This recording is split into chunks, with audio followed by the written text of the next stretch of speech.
So we will run our training as usual in 2 languages, Uzbek and English. Why? Because we would like to reach as more teachers as we can. Please invite your colleagues, other subject colleagues, for the next international conference, which will held next Friday.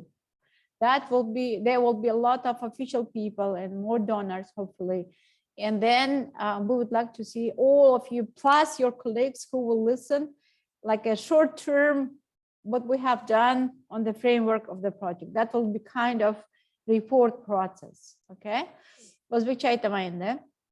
Hurmatli kollegalar, assalomu alaykum. Bizlar UzTEAni navbatdagi loyihasini oxirgi webinariga xush kelibsizlar. Nasib bo'lsa, Xudo xolasa, keyingi hafta juma kuni xalqaro konferensiyamiz soat 6 da bo'lib o'tadi. O'sha xalqaro konferensiyaga bizlar juda ham ko'p rasmiy insonlarni taklif qilganmiz, shu jumladan donorlarni ham taklif qilganmiz. Iltimos, barcha kollegalar, faqat ingliz tili o'qituvchilari emas, boshqa o'qituvchilarni ham taklif qilinglar. Chunki maqsad prof standart faqatgina ingliz tili o'qituvchilarniki emas, bu barcha o'qituvchilarniki. Endi bizlar buni press co-educationga deb moslashtirdik, sababi bor.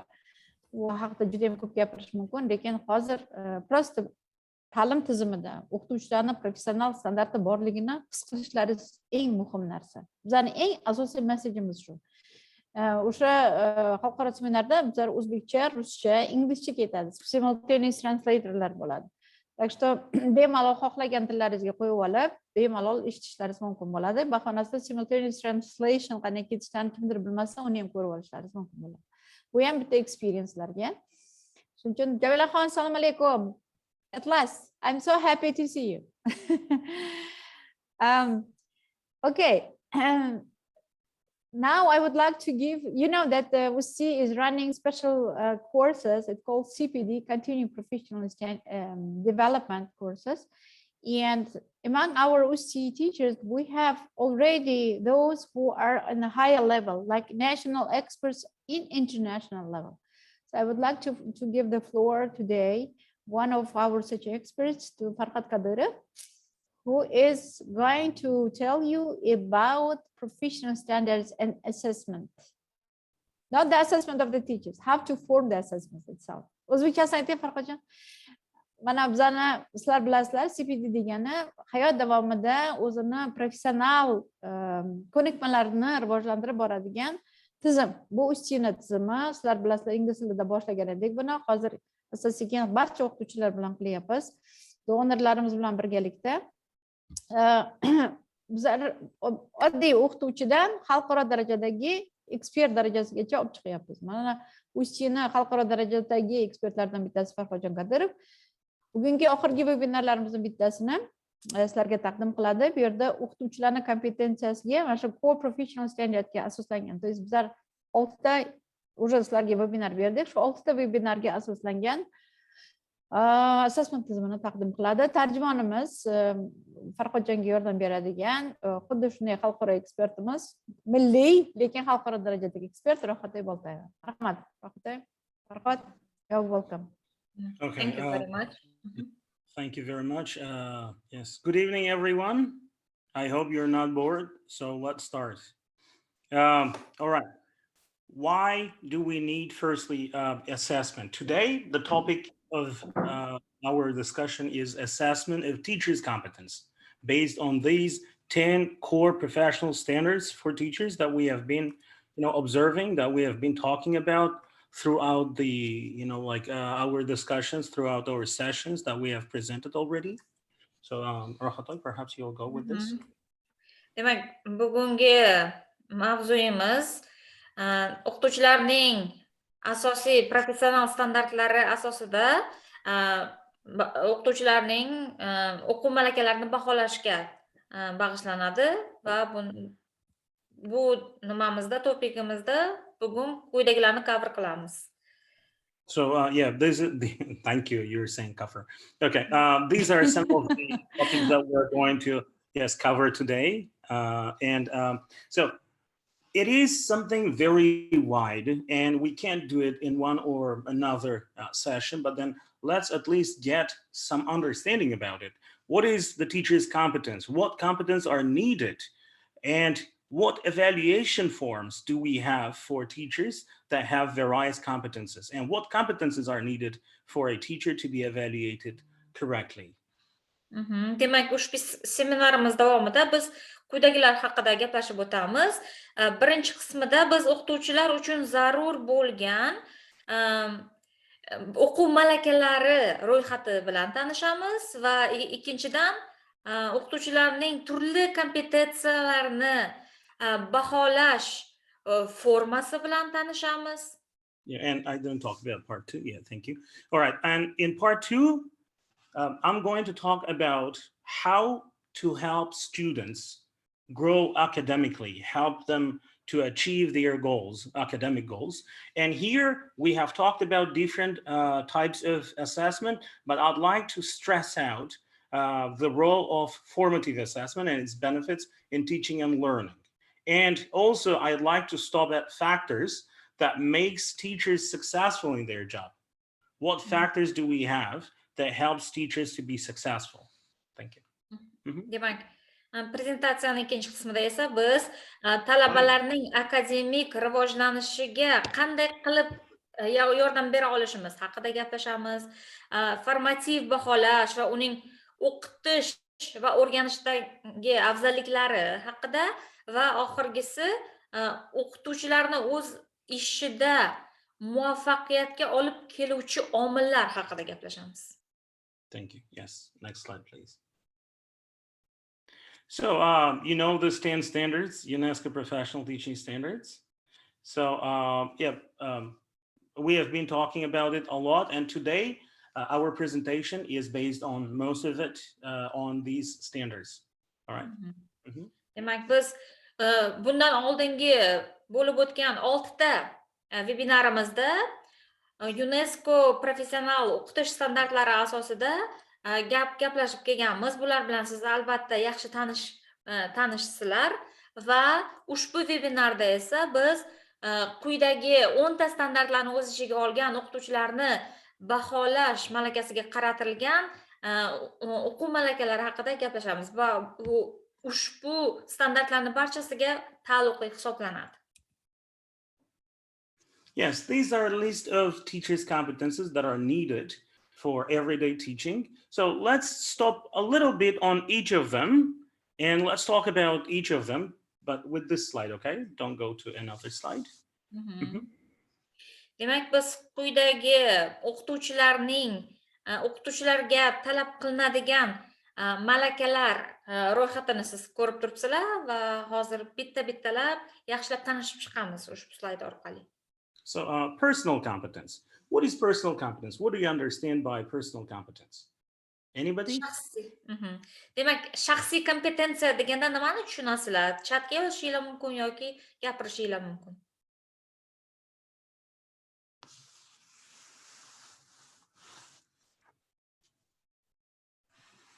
Anyone out there in the chat? Okay, let's continue. So, the way teacher attends and presents, whether he can present himself in a way that students understand him, firstly. Secondly, whether he shows enthusiasm in his teachings. Is he flexible? Is he initiative? Does he have initiation to start the class, to somehow get involved students into discussion? Whether he speaks loudly, are you able to hear me? Am I audible?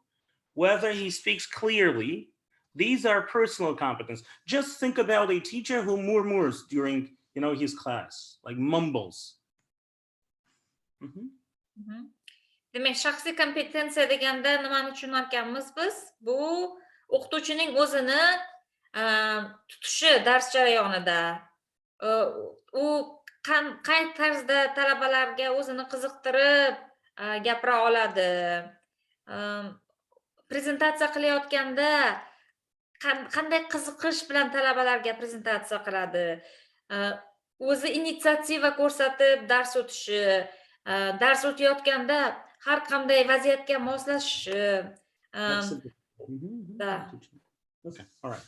Yes. So these are some of the examples. So professional competence. What is professional competence? So does teacher show his professionalism during the class? Is teacher available and encourages students to engage in the classroom activities, to ask questions, to give answers, to participate in the discussion? Or can teacher handle some criticism? Or whether he starts the class on time, he manages every time within the class. Professional. It's about starting the class on time, finishing the class on time, managing everything in the class, within the class, when to give exercises, what to give. It's mostly about involvement in the class participation. Class management, right? Class management. Professional kompetensiyaga bu nimalar kiradi? O'qituvchi o'zini professional qilib ko'rsatishi sinfda, dars jarayonini class managementdan boshqarishi va talabalarni biron bir mashqlarda yaxshi qatnashishiga ko'maklashishi, kritikani talabalarga nisbatan qabul qilingan yoki talabalardan kelgan tanqidni yaxshi boshqara olishi, professional tarzda boshqara olishi, vaqtida darsga kelishi, darsni vaqtida tugatishi bu professional kompetensiyaga kiradi. Pedagogic competence. I think all of you have this pedagogic competence. It's about what? Organizing the lesson in a way that it's easy for students to understand, whether they understand everything that you are giving, and also to encourage students to think critically. Okay? Please, Pedagogik kompetensiyaga talabalarni qay darajada tanqidiy fikrlashini rivojlantira olganligi va pedagogik mahorati, darsni qay darajada yaxshi olib borishi kiradi. So knowledge is about definitely how subject specialist you are. Do you know the subject that you are teaching? Are you aware of all the pluses and minuses of the subject? Are you flexible in choosing what content you are going to give?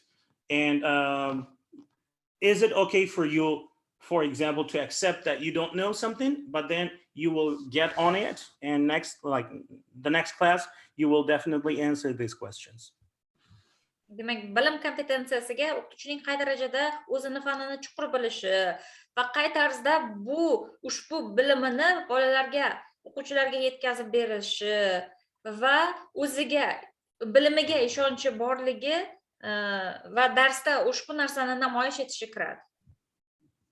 Social competence and attitude competence are very interconnected with each other. So it usually talks about, they both usually talk about the social environment in the class. Does teacher have due respect towards different students from different backgrounds? Does he understand the needs of the students from different backgrounds? What are the weaknesses of students, and does teacher try to come up with the solution to these weaknesses? Please. Demak, ijtimoiy kompetensiya va munosabat kompetensiyalari bir-biriga uzviy bog'liq bo'lib, bular talabani yoki o'quvchini o'qituvchi tomonidan har xil vaziyatdan kelib chiqqan holda har tomonlama ko'ra bilishi, uni tushuna bilishi, ularga nisbatan bo'lgan o'zini munosabatini to'g'ri yetkaza olishi va ijtimoiy holatlarda vaziyatni to'g'ri baholab, shu vaziyatdan kelib chiqqan holda masalalarga va mashqlarga o'zini moslashuvchanligi bilan dars berishi kiradi. Yes. So it also means whether people understand different needs of, for example, students from different backgrounds, different religious backgrounds, racial backgrounds, and does the teacher respect all those backgrounds? Demak, shuningdek, o'qituvchi o'quvchining turli irqdan, turli ratsiyadan yoki turli oilaviy muhitdan kelib chiqqanligini e'tiborga olgan holda, diskriminatsiya qilmasdan, hammani teng ko'rgan holda munosabat bildirib dars o'tishi ham bunga kiradi. So next slide, please. So this is an evaluation form that I created for you. So like, do you think that we can do it here, or should we be giving it later on? This is about, look, personal. Remember we talked about personal competence? So this is about personal competence. Teachers attend class in a well-presentable manner. So do you attend class in a well-presentable manner? If it's 1, it's poor. If it's 5, then it's excellent. Teacher shows enthusiasm when teaching in class. So if you show the adequate amount of enthusiasm, that's excellent, that's 5. But if your enthusiasm is not that much, for example, you come, you start using your phone, you say, Unit 5, open your books, do whatever you want to do, okay? Or do this reading. So you're not showing the enthusiasm. What is it? Do you have personal competence? All right.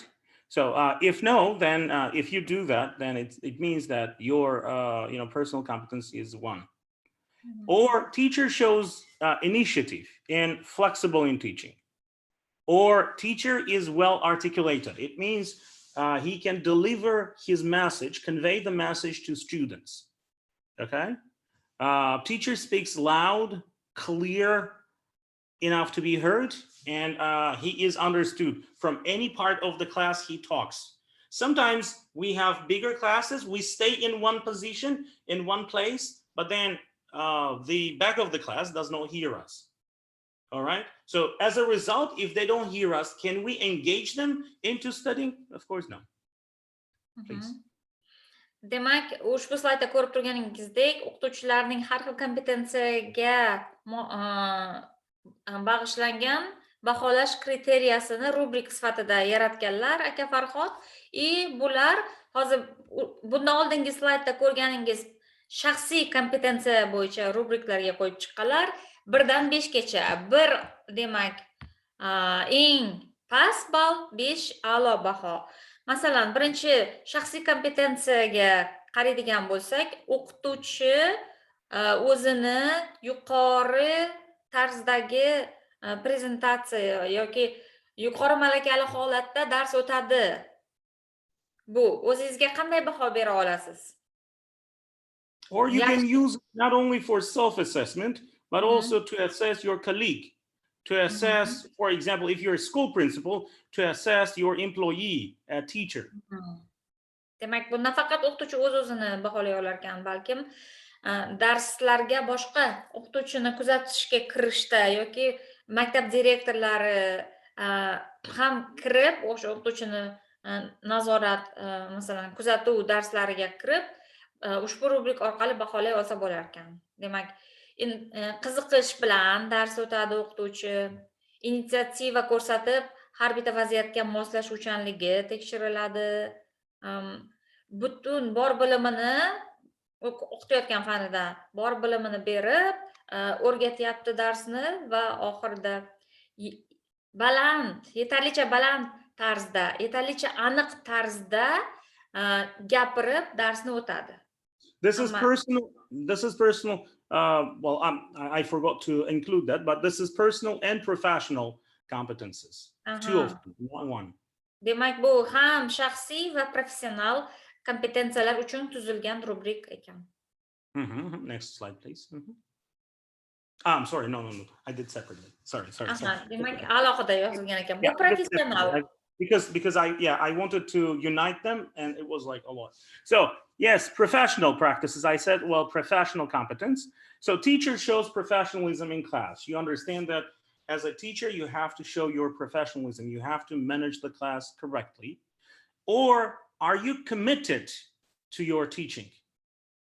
How much you want to teach, what you teach. And teacher also encourages students to get into different discussions, debates, and Q&A, questions and answers. So can teacher handle any criticism? Can he overcome any criticism professionally? Will he, hold grudges, or will he work on himself and take certain suggestions and then try to work on his competence? So this shows his professional practice and professional competence. If he is able to do it, then it means that he's professional. But if he does it poorly, then it means that he is a beginner teacher. Demak, quyida professional kompetensiyalar berilgan rubrikda. Birinchisi bu o'qituvchi o'zini professional tutadi sinfda. Ikkinchisi o'qituvchi o'zini dars berishga baxshida qiladi. Qiziqish bilan dars o'tadi. Uchinchisi o'qituvchi talabalarni guruhlarda diskussiya qilishda, har xil savollarni berishda faol qatnashtiradi oladi. To'rtinchisi har qanday tanqidiy, munozarali yoki suggestion professional tarzda har qanday Xulosaga keladi. Professional xulosaga kela oladi va keyingisi o'qituvchi vaqtida darsga keladi, oxirgisi o'qituvchi vaqtida darsni tugatadi. Yes. Okay, yeah, next slide, please. So yeah, here is the combination of two, so pedagogical and knowledge competence. Okay, so teacher shows, yeah, please. Okay, teacher shows well-rounded knowledge, whether he knows his subject that he is teaching well, that he can take any questions, ask or answer those questions if students have them. Teacher has organized the lessons in a way that students understand it easily. That shows his teaching and pedagogical methods. Organizing it shows the knowledge, delivering it shows pedagogical method. Teacher shows dynamics and enthusiasm. So, is the class boring? Is it passive? Or is it in high dynamics? Everyone is involved, everyone gets into it. So is there enthusiasm, different activities that goes on? All right. Teacher stimulates the critical thinking of students, throws a question, divides classes into certain segments, and then they brainstorm and throw in, certain notions, understandings. They are different, like trying to work out on critical thinking. So, and also, can he conduct it for learning? It's not just making it, but there is no outcome. Thinking about the outcome he needs. Can he conduct it in a way, thinking beforehand, before giving this class, thinking about the outcome, how this class is going to help? Demak, o'qitish metodlari deb nomlangan rubrikka biz ikkita kompetensiyani o'z ichiga oladi. Bu pedagogik kompetensiya va bilim kompetensiyasi. Va ushbu rubrikda birinchisini ko'rib turibmiz. Bu yerda o'qituvchi o'zini tegishli bilimi orqali yaxshi yetkaza olishi bilimini talabalarga. Ikkinchisi, o'qituvchi talabalar, o'quvchilar yaxshi tushunishi uchun, ularga qulaylik yaratish uchun darsni yaxshi tashkillashtirgan. Uchinchisi, dinamika va qiziquvchanlik ko'rsatgan holda darsni olib borishi. Keyingisi, talabalarning tanqidiy fikrlashini rivojlantirishi va ularga qulay sharoit yaratib berishi mashqlar orqali. Va oxirgisi, sinf guruh muhitini o'qitish va o'rganish uchun qulay qilib moslashtira olish qobiliyati nazarda tutiladi. Next slide, please. Yes.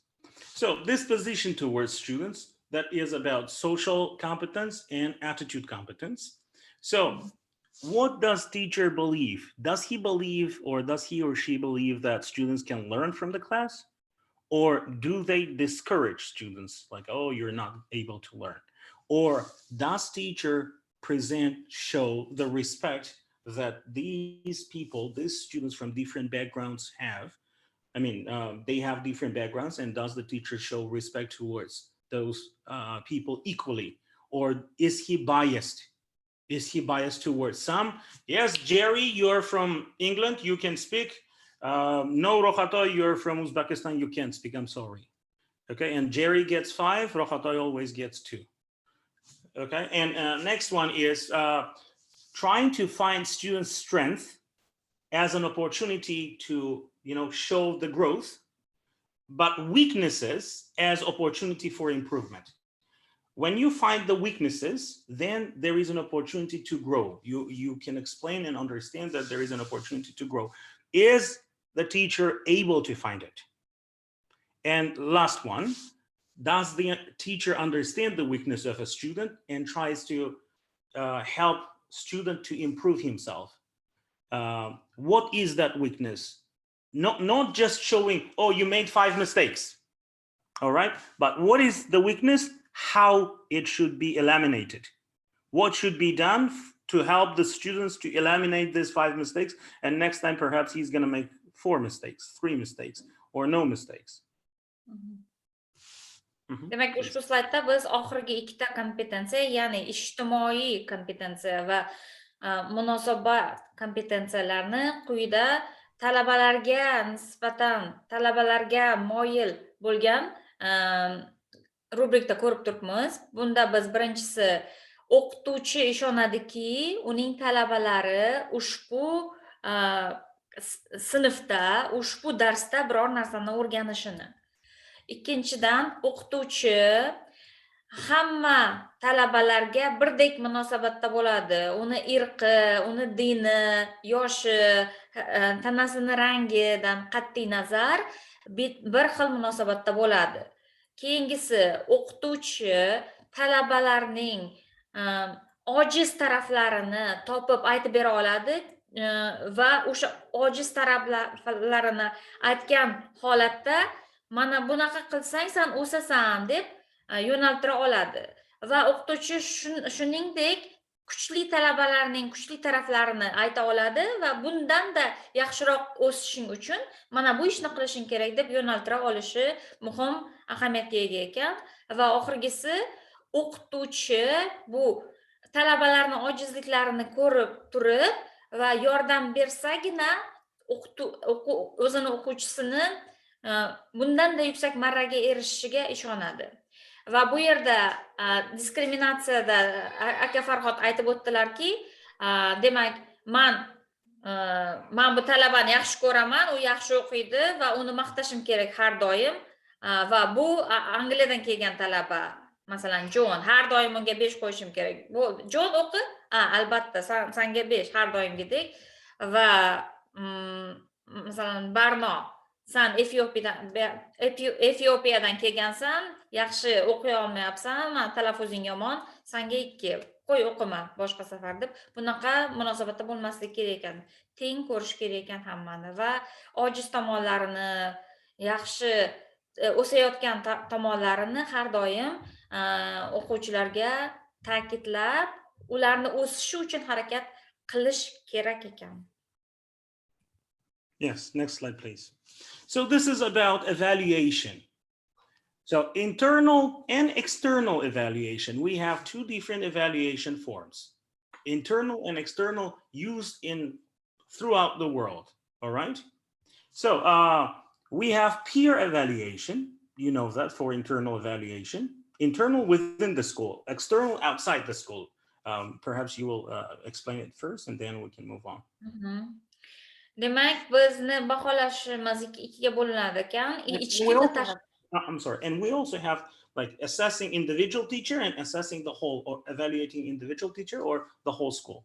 That's how we do. Demak, baholashda biz e'tibor qaratadigan narsamiz bitta o'quvchini baholashimiz mumkin ekan yoki butun maktabni baholashimiz mumkin ekan. Va ushbu jarayon 2 ta yo'l bilan kechar ekan. Birinchisi bu ichki baholash va tashqi baholash. Va quyida siz rubrikni ko'rib turibsizlar va men tushuntirib o'taman. All right. Yes. So peer evaluation, you understand that other teachers can use this evaluation form, different evaluation forms, not only the one that I showed, but any different evaluation forms to evaluate their, colleagues. Second one is, and plus it is used in different places. So one of them is in China. It's done it's usually used in the classroom observations. So by teachers, school administrators, school advisors, or any other people within the school. Okay, and it's mostly for the school to show how and to consult and to show what are pluses and minuses of a teacher when an individual teacher is evaluated. And I think this practice is also in Uzbekistan. Like we have this practice, and this. Okay, you go with this, and then I'll explain that as well. Demak, birinchisi bu peer evaluation, bir-birini baholash. Bu o'qituvchi boshqa bir o'qituvchining darsiga kuzatishga kirganda ko'rish mumkin. Masalan, Xitoy davlatida ham xuddi shunaqa narsani kuzatish mumkin. Gretsiyada, o'zimizda O'zbekistonda va bitta o'qituvchi boshqa o'qituvchi tomonidan yoki bir nechta o'qituvchilar tomonidan, maktab administratsiyasi tomonidan darsi kuzatiladi. All right, student evaluation. Students are given forms. I think like back in those days, we also had this. We used to assess teachers. For example, is the teacher, delivering the class correctly, and so on and so forth and so on. We usually were given surveys or questionnaires, and we would fill it up so that we would express our own thought, and it was anonymous all the time. You can talk about Demak, talaba baholashi. Bu odatda ko'pincha oliy ta'limda kuzatiladi. Darslar o'tib bo'lgandan keyin talabalarga so'rovnoma to'ldirib berishlari so'raladi va bu anonim tarzda o'tkaziladi. O'qituvchilarning qay tarzda dars o'tganligi, darsning kontenti yaxshi tuzilganmi, o'qituvchi qay tarzda bilimlimi, qay tarzda darslarni olib borgani, yaxshi yondashgan holda har bir mashqlarni bajargani, darsni qiziqtirib o'tgani, baholarni yaxshi qilib qo'ygani, masalan, qay tarzda qo'ygani so'raladi odatda.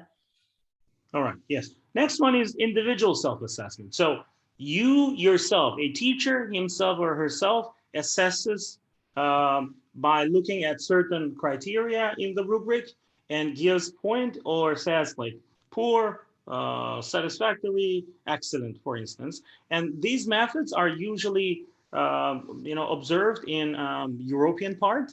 So mostly, for example, in Iceland and Hungary, and also Finland also has it, that teachers undergo self-evaluation. They are not observed by school authorities, but usually they go through a certain set of criteria and then they evaluate themselves. Demak, individual o'z-o'zini baholash.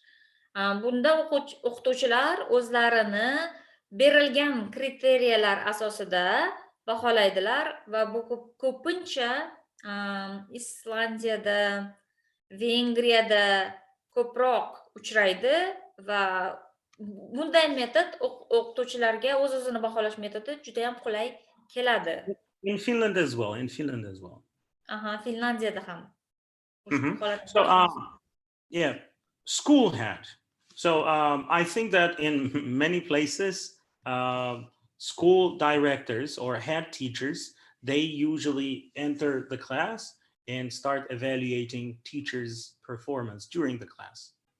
So this is also practiced in UK and in other countries. I don't want to talk about it specifically because we all know about it. Demak, keyingi baholash bu maktab boshlig'i, maktab direktori tomonidan baholanish sanaladi. Ko'pchilik tarzda maktab direktori o'qituvchini o'zini qanday tutishi va mahoratiga ko'proq baho beradi. Ko'pincha bunaqa baholash turlari Angliyani secondary schools maktablarda kuzatiladi va bunda ko'pincha maktab avtoriteti maktabdagi Directors usually check managers. direktorlar, zam direktorlar o'qituvchilarni darslariga kirib, darslarni kuzatib, o'qituvchini mahoratini baholashadi. Bizlarda eng ko'p tarqalgan mexanizm. Yeah. We also have whole school evaluation. The whole school evaluates themselves this way, in two ways. Either each of the self-assessment is gathered, then made statistics, or all the board sits together and then they give their understanding about it. Okay, what they think, and then all this, for example, and it's also done anonymously. So all this data is gathered, and then the statistics is worked out, and the average is worked out. So that would be the result of the school. Demak, butun maktab bo'yicha baholash sistemasi ham mavjud ekan. Bunda o'qituvchilar o'z-o'zini baholab chiqqan kriteriya, rubriklar yig'ib olinib, baholanishi mumkin ekan yoki har bir biriktirilgan bosh o'qituvchilar talabalar I can help here. Mana IQMS degan tizim bor, International Quality Management System. Bu information bo'lganligi uchun information quality management system har bitta maktab o'zida bor. Har bitta database, bolalarning bahosi, formative assessment, summative assessment hammasi kiritib boriladi. Shu bilan birgalikda finans va management, o'qituvchilarning kvalifikatsiyasi va o'quvchilar erishayotgan natijalari ham kiritib boriladi. Mana shunaqa tizim deyarli hamma rivojlangan davlatlardagi maktablarda bor. Hozir o'zimizda ham maktab degan narsa, keyin oliy ta'limda HEMIS, o'rta maxsusda EMIS, dashkolniy образование, maktabgacha ta'limda MS kiritilgan. Endi bu hali asta-sekin rivojlanayotgan tizim, lekin bu butun maktabga baho beriladigan tizim. And we also have external evaluation. So they are done usually by teacher inspections, agencies, different governmental bodies, ministries. It involves those people who are not affiliated within teaching in this school. So an expert from outside comes in and starts, evaluating teachers and the school as a whole. Demak, tashqi baholashda biz o'qituvchini maktabdan tashqari bo'lgan vazirliklar, attestatsiya xodimlari va boshqa akkreditatsiya. Bizlarda akkreditatsiya deydi buni. Umuman ta'lim tizimidagi akkreditatsiya, mana UKda UzTEA degan tashkilot bor.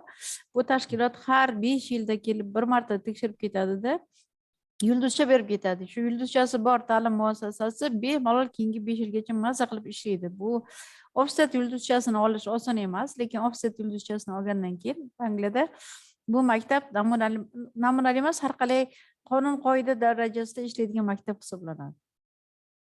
Nasib bo'lsa, xudo xolasa, hozir bizning o'zimiz inspeksiya ham shunga harakatini boshlagan. PISA testlari, til testlari berilyapti maktablarda. Asta-sekin mana shunga boradi. Yeah, this is what I wanted to tell you about teachers' evaluation and their competence in general. So let's move on to the next one, and we'll talk about formative assessment in teaching and learning. So formative assessment, like you understand it, it is assessment for learning, not of learning, but for learning. So if you can see this, it's a good cartoon here. I'm gonna need specific feedback on my formative assessment. So not just bad dog, all right? And usually what I want to tell you is our students, they study for the test, okay? As soon as they pass the test, because what we do is for the summative assessment, but then how we do it is formative assessment, all right? So I like this one, therefore I put it. Okay, next slide, please. Formative assessment, demak, formative assessment deb tarjima qilinadi. O'qitishda va o'rganishdagi formative assessment. Demak, hozir rasmda ko'rib turganingizdek, kuchukcha kuchukcha o'zini yomon kuchukcha ekanligini yozuvdagi yomon kuchukchasan deb yozilgan yozuvni emas, balki detalli tushuntirilgan feedback xohlayapti. U o'zini nimasi bo'yicha bajargan tasklari, mashqlari bo'yicha. Biz hozir o'quvchilarimizni ko'proq kuzatamiz. O'quvchilarimiz ko'pincha testlarga tayyorgarlik ko'rish uchungina narsani o'qishadi va yod olishadi. Yod olishgandan keyin, testni topshirgandan keyin ushbu ma'lumot bolani miyasidan chiqib ketadi. Next slide, please. Yes, do's and don'ts, and what is formative assessment process in general. So formative assessment is not a single time thing. It's not just a test, examination given once, and that's it. It's a process, a very long process. It is done during classroom, okay? So it is something that is planned, not unplanned, not random. And also, what you have to do is you have to be able to, when you give this formative assessment, you have to be able to understand the outcomes, make adjustments, think about how you're going to, this is not about evaluation. It's about if you teach something, your students didn't understand. Okay, next topic. It's not about that. You return to it and you try to deliver it in a different way. You try to teach it until they get it. So formative assessment is very important, not only to assess your students, but this assessment is important for you to make changes to your teaching. And also, how do you make changes to your teaching? Grading like 5 or 4 or 3 doesn't give anything to a student. So it involves a lot of feedback. What should he or she do in order to get something better, in order to get his grades better? Please. Demak, formativ assessment jarayoni quyidagi narsalarni o'z ichiga olar ekan. Bu demak uzluksiz jarayon ekan. Bir martalik baholash sistemasi emas. Albatta, har doim uni rejalashtirish kerak ekan. Rejalashtirilmasa bu o'z natijasini bermas ekan va biz har bitta berayotgan instruksiyamizga, bolani mashq bajarishiga qarab bahoni aytibgina qolmasdan, u bahoni nima uchun oldi va qayerda u qanday xatolar qildi, qanday qilsa u tuzata oladi, shuni ham aytib o'tish kerak ekan, bir martadan mana senga 5 baho deb qo'ymasdan.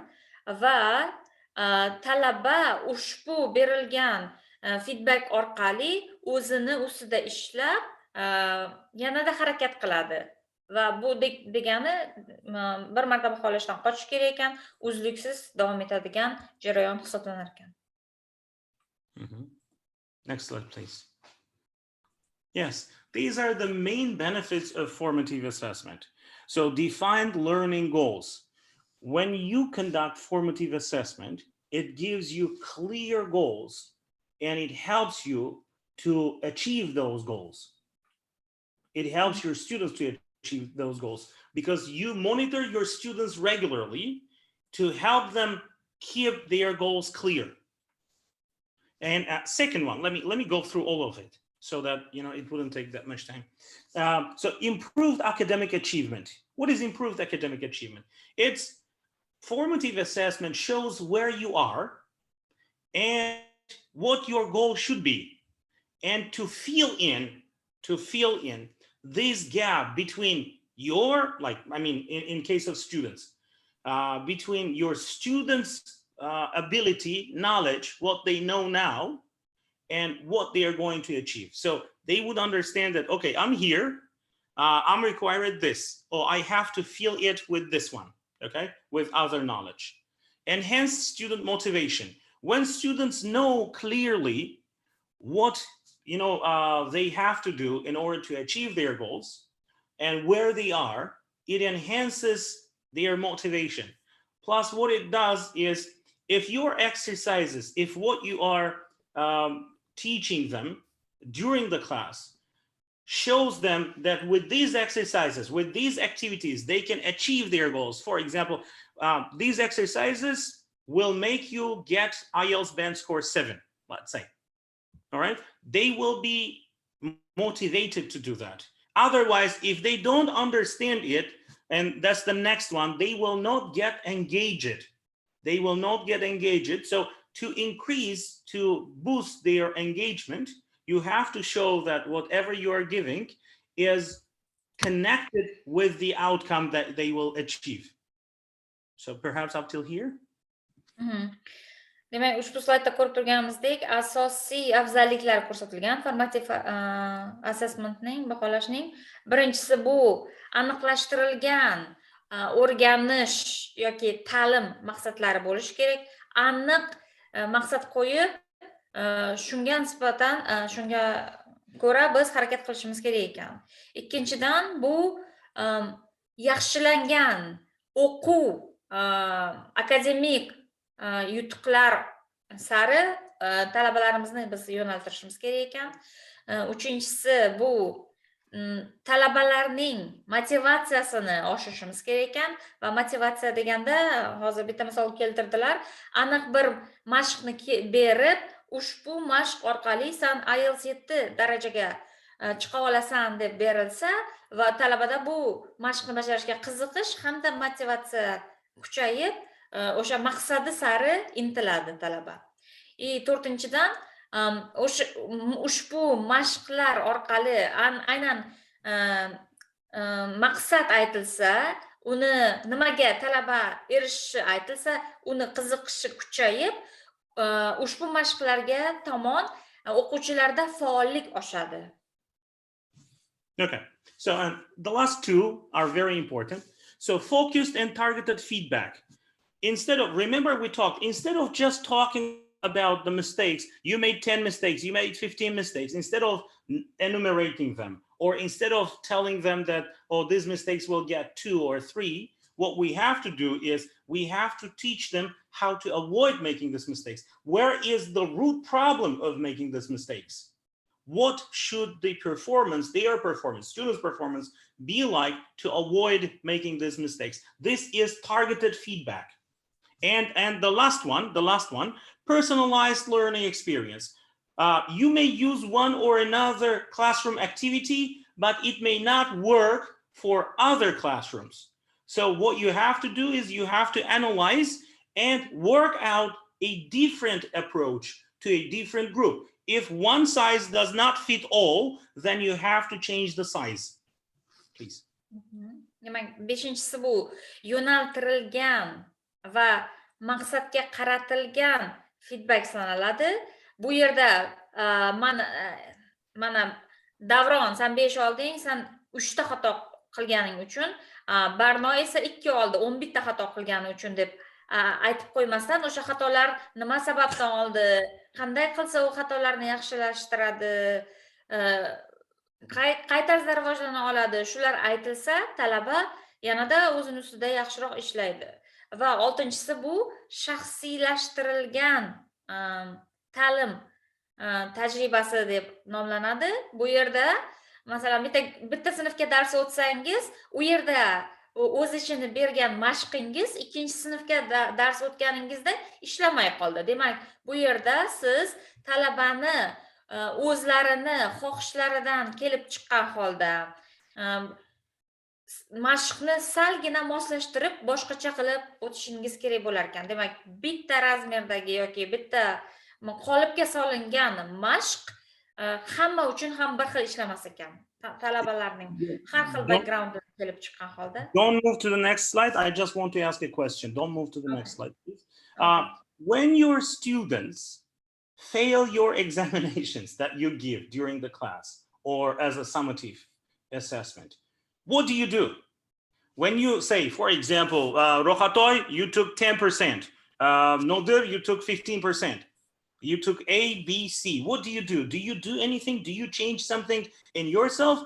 Or do you try to say to your students just general, statements? Study harder, revise it, or what do you do? I'm just curious about what they do. Talabalarga baho qo'yganingizda, mana 5 oldinglar, 4 oldinglar deb baho qo'yganinglarda nima deb aytasizlar talabalaringga? Mana 5 sanga yaxshiroq o'qi deb umumiy berib qo'yasizlarmi yoki detalli No, yondashasizlarmi? I'm talking about students that fail, that take really low marks. Yiqilgan o'quvchilar uchun, masalan 2 olishdi, 3 olishdi. Ojiz talabalaringizga nima deb baho qo'yasizlar va qanday tushuntirasizlar baholarini? Yeah, you can write on the chat, no problem. Chatda yozinglar, iltimos. I explained that mistakes they did and take similar task again. Okay, all right. I will change the test to lower level. It rather says you may show, you try again. Jahana says look for your own mistakes. Analyze it in group. Okay, good. So can we move on the next slide, please? I want Ulubek everyone says I explain what mistakes they did. I want everyone to Yeah, watch this. there is a good answer. Okay.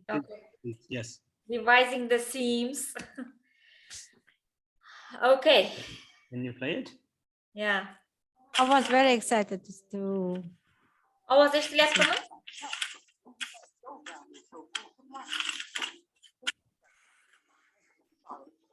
Ovoz eshitilyaptimi? Very low. No, I didn't hear. No. Kolegalar, ovoz eshitilyaptimi? No, we can't hear. Now it should be. No.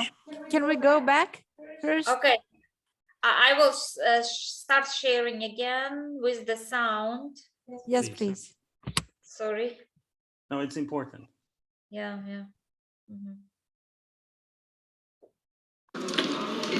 No, from the beginning.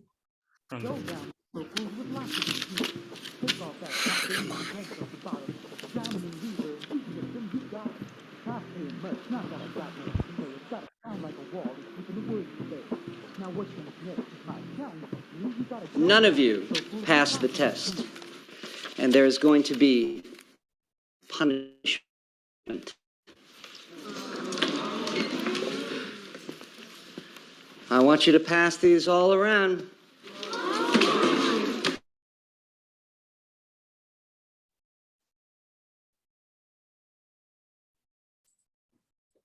What's happening? It's very slow.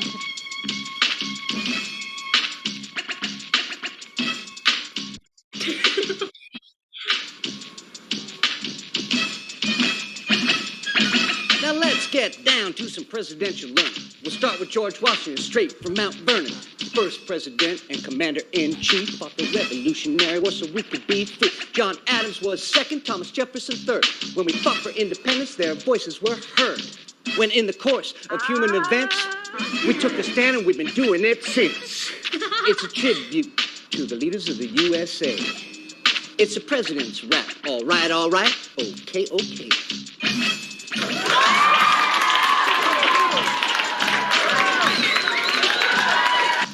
It's a tribute to the leaders of the USA. It's the president's rap. It's the president's rap. All right, okay. Tribute to the leaders of the USA.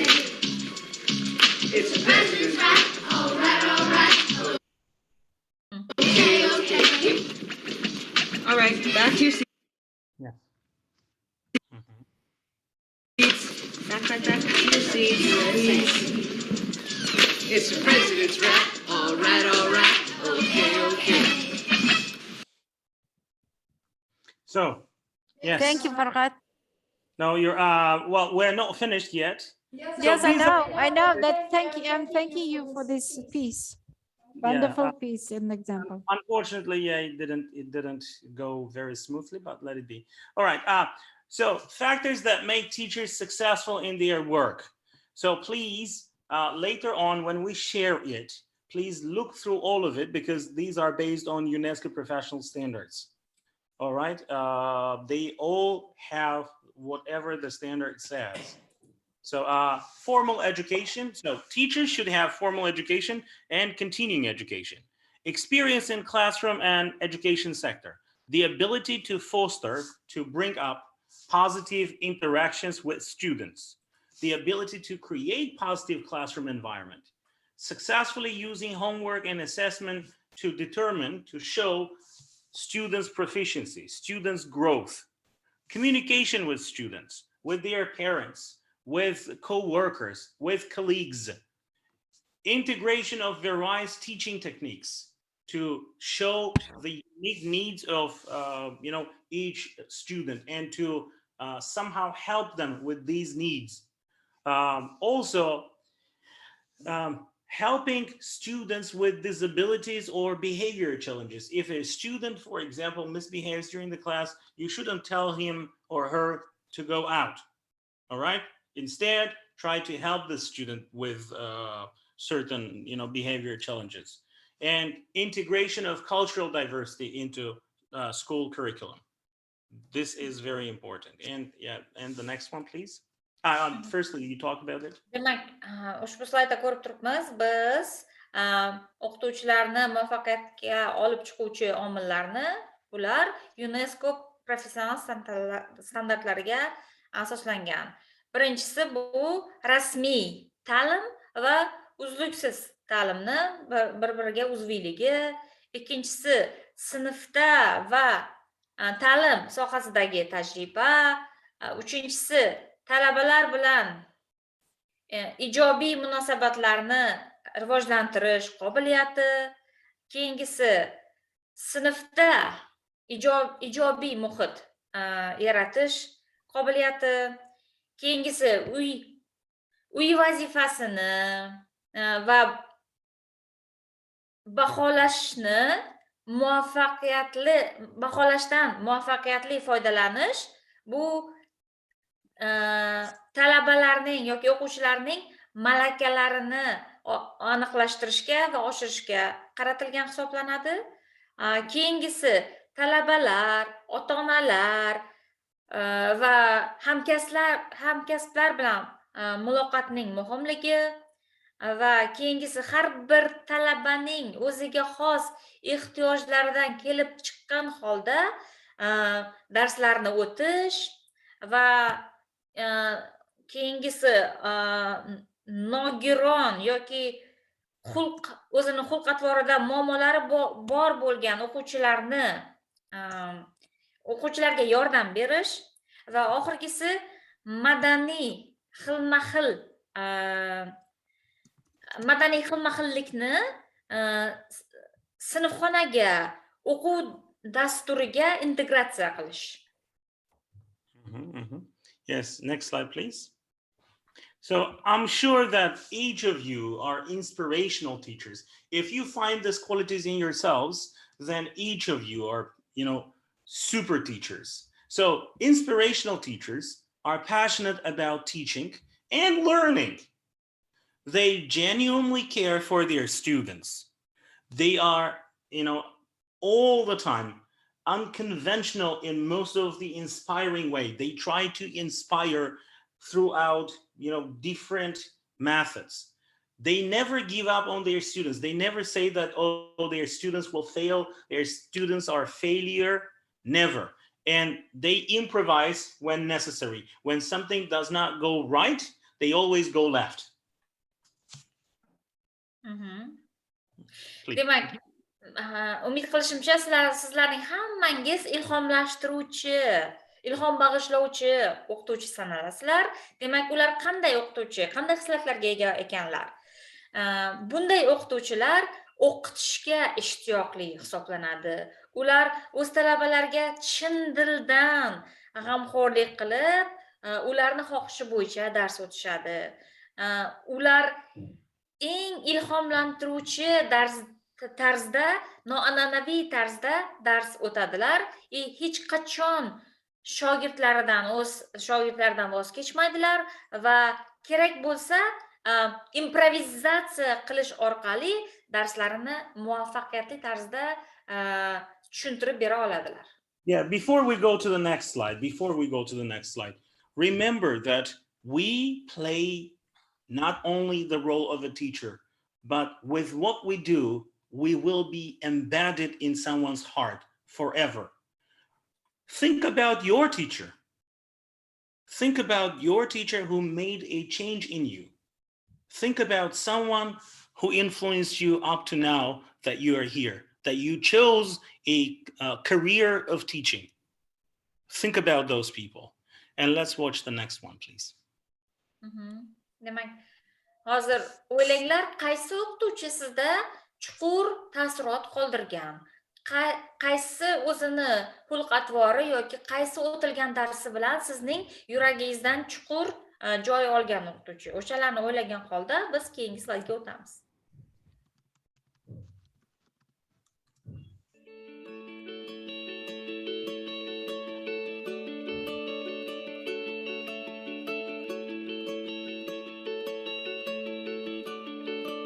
Well, I knew him as Mr. Carbonaro. Patricia Lovelace.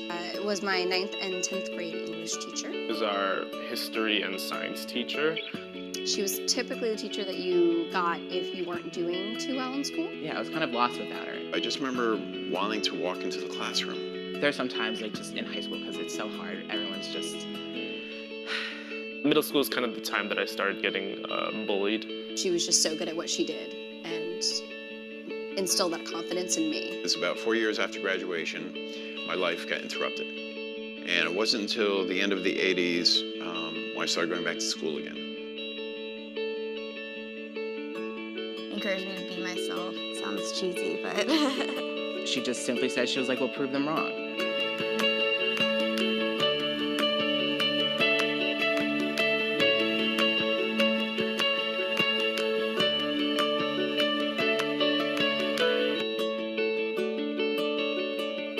What would you want to tell him if you saw him today? Thank you. And one day I plan to try to repay him. I don't know if he knows the full, just like how big it was for me personally. I miss you and I appreciate you so much. And thank you for teaching me. Oh my gosh.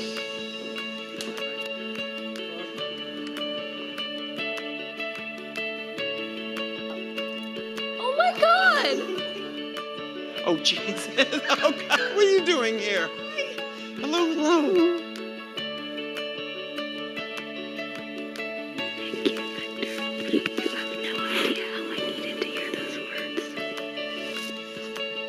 Hi! How are you? I'm great. Sometimes you just don't feel like you're making an impact, and to be told that you have something that I needed to hear. I was going to say thank you.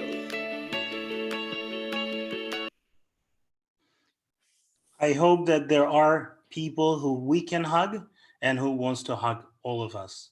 Thank you very much. If you have any questions, please. Thank you, Farkhod. Bizni quchoqlab oladigan yoki biz quchoqlaydigan odamlar bor. Rahmat hammaga katta webinarimizda ishtirok etganinglar uchun va savolinglar bo'lsa marhamat. Феруза Мусаевна, я здесь хотела сказать, что у нас есть гости. Устишница наша, она в US, Нилюфар Насырова, она фулбрайтер. Сейчас она участвует. Я хотела бы поприветствовать ее. И Фарход, ты ее помнишь? На этих семинарах она была. Когда Можно мы сначала поблагодарим Фархода за прекрасную... Фархода, да. Я хотела сказать, что именно Фарход ее обучал, поэтому. Да, очень приятно. Нилюфар Насырова. Now Nilüfer is ready to hug you, Farkhod, and me too. Yeah. Yeah, thank you. Farkhod, thank you very much. Let's go move on, and then let's keep the questions and answers on chat. I've tried to answer to everybody which kind of questions were there, and now we have to move on because the time slot is going on. We have very short time now to present the next webinar. It's about how we are going to present you your certificates. Hozir bizlar keyingi prezentatsiyamizga o'tishga harakat qilamiz. Farhodga yana bir marta rahmatingiz. Ham bitta qarsak joylaylikchi. Qanday zo'r ekanmi xalqaro ekspert bo'lish? Hammalari mana shunaqa xalqaro ekspert bo'lishlaringiz mumkin. Nosirova, siz ham xuddi shunaqa ustozingizga o'xshab bitta yaxshi loyiha yozishingiz mumkin UzTEA uchun. Между прочим, Фархад закончил именно вот, ну, получилось так, что вот Нилюфар Насырова как раз будет благодарить Фархода. Да. Видите, как интересно, да. Вот, Нилюфар. Judayam yaxshi. Так что, Вот, она Nilufar, здесь. xush kelibsiz. Biz davom ettiramiz. Mumkin bo'lsa Karimboy, hozir emotsiyaga berildik ozgina Farhod prezentatsiyasidan keyin. Shuning uchun Jamila rahmat, sal break bo'ldi. Break deb hisoblaymiz. Davom ettiramiz o'rtoqlar. Savollar bo'lsa, fikrlaringiz bo'lsa, emotsiyalaringizga to'lib turibsizlar, men bilaman. Bemalol yozinglar, chunki hech qaysi malaka oshirish institutida, formal malaka oshirish institutida har qalay bunaqa dars o'tishmaydi. Shuning uchun UzTEAga xush kelibsizlar yana bir marta. Bu informal malaka oshirish. Men ko'proq o'zbek tilida gapirishga harakat qilaman. Prezentatsiya ingliz tilida tayyorlangan. Bu safar ro'xatoyni qiynamayman. Chunki bu haqda bizlar уже birinchi marta gapirmayapmiz, juda ham ko'p gaplashdik. Core of professional standards of the teachers dedik. Bu birinchi marta UzTEAning inisiativasi, chunki ta'lim to'g'risidagi qonun O'zbekistonda chiqqandan keyin formal, noformal ta'lim tizimida adult learning deydi, kattalarni o'qitish tizimini joriy qilish mexanizmini UzTEA o'z inisiativasiga olgan edi. Oldin ham 96-yildan buyog'iga biz kattalarni o'qitib kelardik. Lekin bu tan olinmay, kimdir ha deb, kimdir yo'q deb yurardi. Bu yildan UzTEA hozir harakat qilayotgani, hozirgi sertifikatlar har bitta vazirlik tomonidan tan olinadi degan umidda biz harakatni boshladik. Tan olinishiga nasib bo'lsa hamma qonuniy asoslarimiz bor. Shuning uchun sizlarning ham mana shu noan'anaviy yoki informal deydi, hozirgi ta'lim to'g'risidagi qonunda shunaqa yozilgan. Formal va informal ta'lim tizimi. Formal ta'lim tizimi bu davlat tomonidan tashkillashtirilgan va to'lanadigan ta'lim tizimi. Informal ta'lim tizimi demak inisiativa, mana hozir private institutions, private universities, private schools, private kindergarten, everything it's informal type of education. Shu jumladan UzTEAning malaka oshirishi ham informal type of education. Informal degani demak davlat tomonidan tashkil etilmagan ta'lim turlari. Lekin rivojlangan davlatlarda formal va informal ta'lim tizimi tan olish mexanizmi joriy etilganligi uchun o'qituvchilar xohlasa bu yerda borib o'qiydi, xohlasa bu yerda o'qiydi. Eng muhimi, mana hozir Farhodjon Finlyandiya haqida gapirdi. Men Finlandiyada bilaman, o'qituvchilarning oyligi $10,000 dan kam emas. Yevropada $10,000 dan boshlanadi o'qituvchilarning oyligi. Lekin ularda malaka oshirish instituti yo'q. Lekin o'qituvchilarda har yil o'zini malaka oshirish uchun qo'shimcha mablag' beriladi. O'qituvchi xohlagan joyda borib o'qiydi, lekin malakasini o'zi shaxsan inisiativasi bilan rivojlantirib borish kerak. Demak, bu haqda standart haqida biz gapirgan edik. Shuning uchun men bugun ko'proq sizlarga sertifikatlarni berish, sertifikatlarni qanaqa qilib joriy etish va qanaqa qilib u sertifikatlarga erishish mexanizmi haqida gapirishga harakat qilaman. Is there somebody who do not understand Uzbek? If yes, please write it down, then we'll organize the translation, okay? Agar kimdir o'zbekchani yaxshilab tushunmasak, yozib yuboringlar, tarjimani tashkillashtiramiz. Okay, next slide, please. Karimboy? Okay, core professional standards. Ana o'qib olamiz. Siz ozgina bu yerda anaqasi link ham berilgan.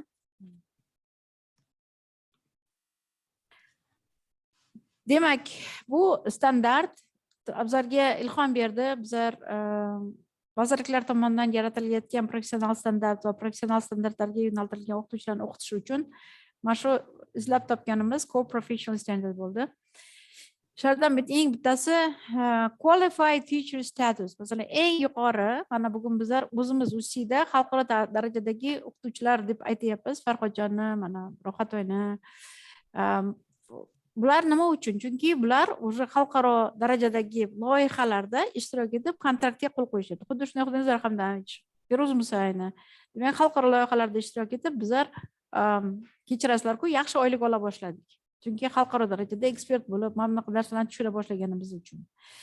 Lekin faqat ELT o'qituvchisi bo'lib, boshqa kvalifikatsiyaga ega bo'lmasangiz, ya'ni faqat maktabda dars berib, lekin masalan davlat test markazining testlarini rivojlantirishda ishtirok etmagan bo'lsangiz yoki xalqaro loyihalarda ishtirok etmagan bo'lsangiz, siz xalqaro professional malakali o'qituvchi sifatida tan olinishingiz o'ylab ko'riladi. Mana Fulbrightga borgan Nilufar Nosirova nasib bo'lsa qaytib kelib, bizlarda xalqaro loyihalarda ishtirok eta boshlasa, u qualified specialist bo'lib shakllanib boradi. Va bu the award of qualified teacher status means that awarded. It is a qualification which would be awarded by the government or other state organizations. Yoki davlat tomonidan yoki boshqa davlat organlari tomonidan bu narsa tan olinishi kerak. O'shanda yuqori malakali o'qituvchi sifatida tan olinadi. Bizlarda bu o'qituvchini nomi bor, bosh o'qituvchi deyiladi. Maktablarda oliy ta'limda professor o'qituvchilar, lekin ularni malakasi maxsus xalqaro darajada qualification frameworkga to'g'ri keladi, to'g'ri kelmaydimi, hali uni o'lchov mexanizmi yo'qligi uchun ko'pchilik har xil yo'nalishda yuribdi-da endi. Hozir yumshoq qilib aytishga harakat qilaman. Endi core degani scale, to есть o'lchaydigan mexanizm. Keyingisi upper pay scale post threshold teachers. Masalan, sizlar juda ham yuqoriga chiqadigan uni o'lchaydigan mexanizmi va juda ham zo'r o'qituvchilar, demak, haqiqatan yaxshi o'qituvchilar, boya Farkhod aytgan, prosta yuragidan yaxshi bo'lgan o'qituvchilar, haq qilish mumkin bo'lgan o'qituvchilar. To есть ko'rganingizdan bemalol erkin achom qilishingiz mumkin bo'lgan o'qituvchingiz va albatta rivojlangan o'qituvchilar, juda ham yuqori darajadagi o'qituvchilar. Endi bularning hammasi bo'yicha alohida treninglar biz tashkillashtirishni rejalashtiryapmiz. Nasib bo'lsa, Xudo xolasa, it's ongoing. Shuning uchun ham CPD. Bu haqida uncha to'xtamaymiz-da, keyingi anaqaga o'taveramiz. Marhamat, Karimboy.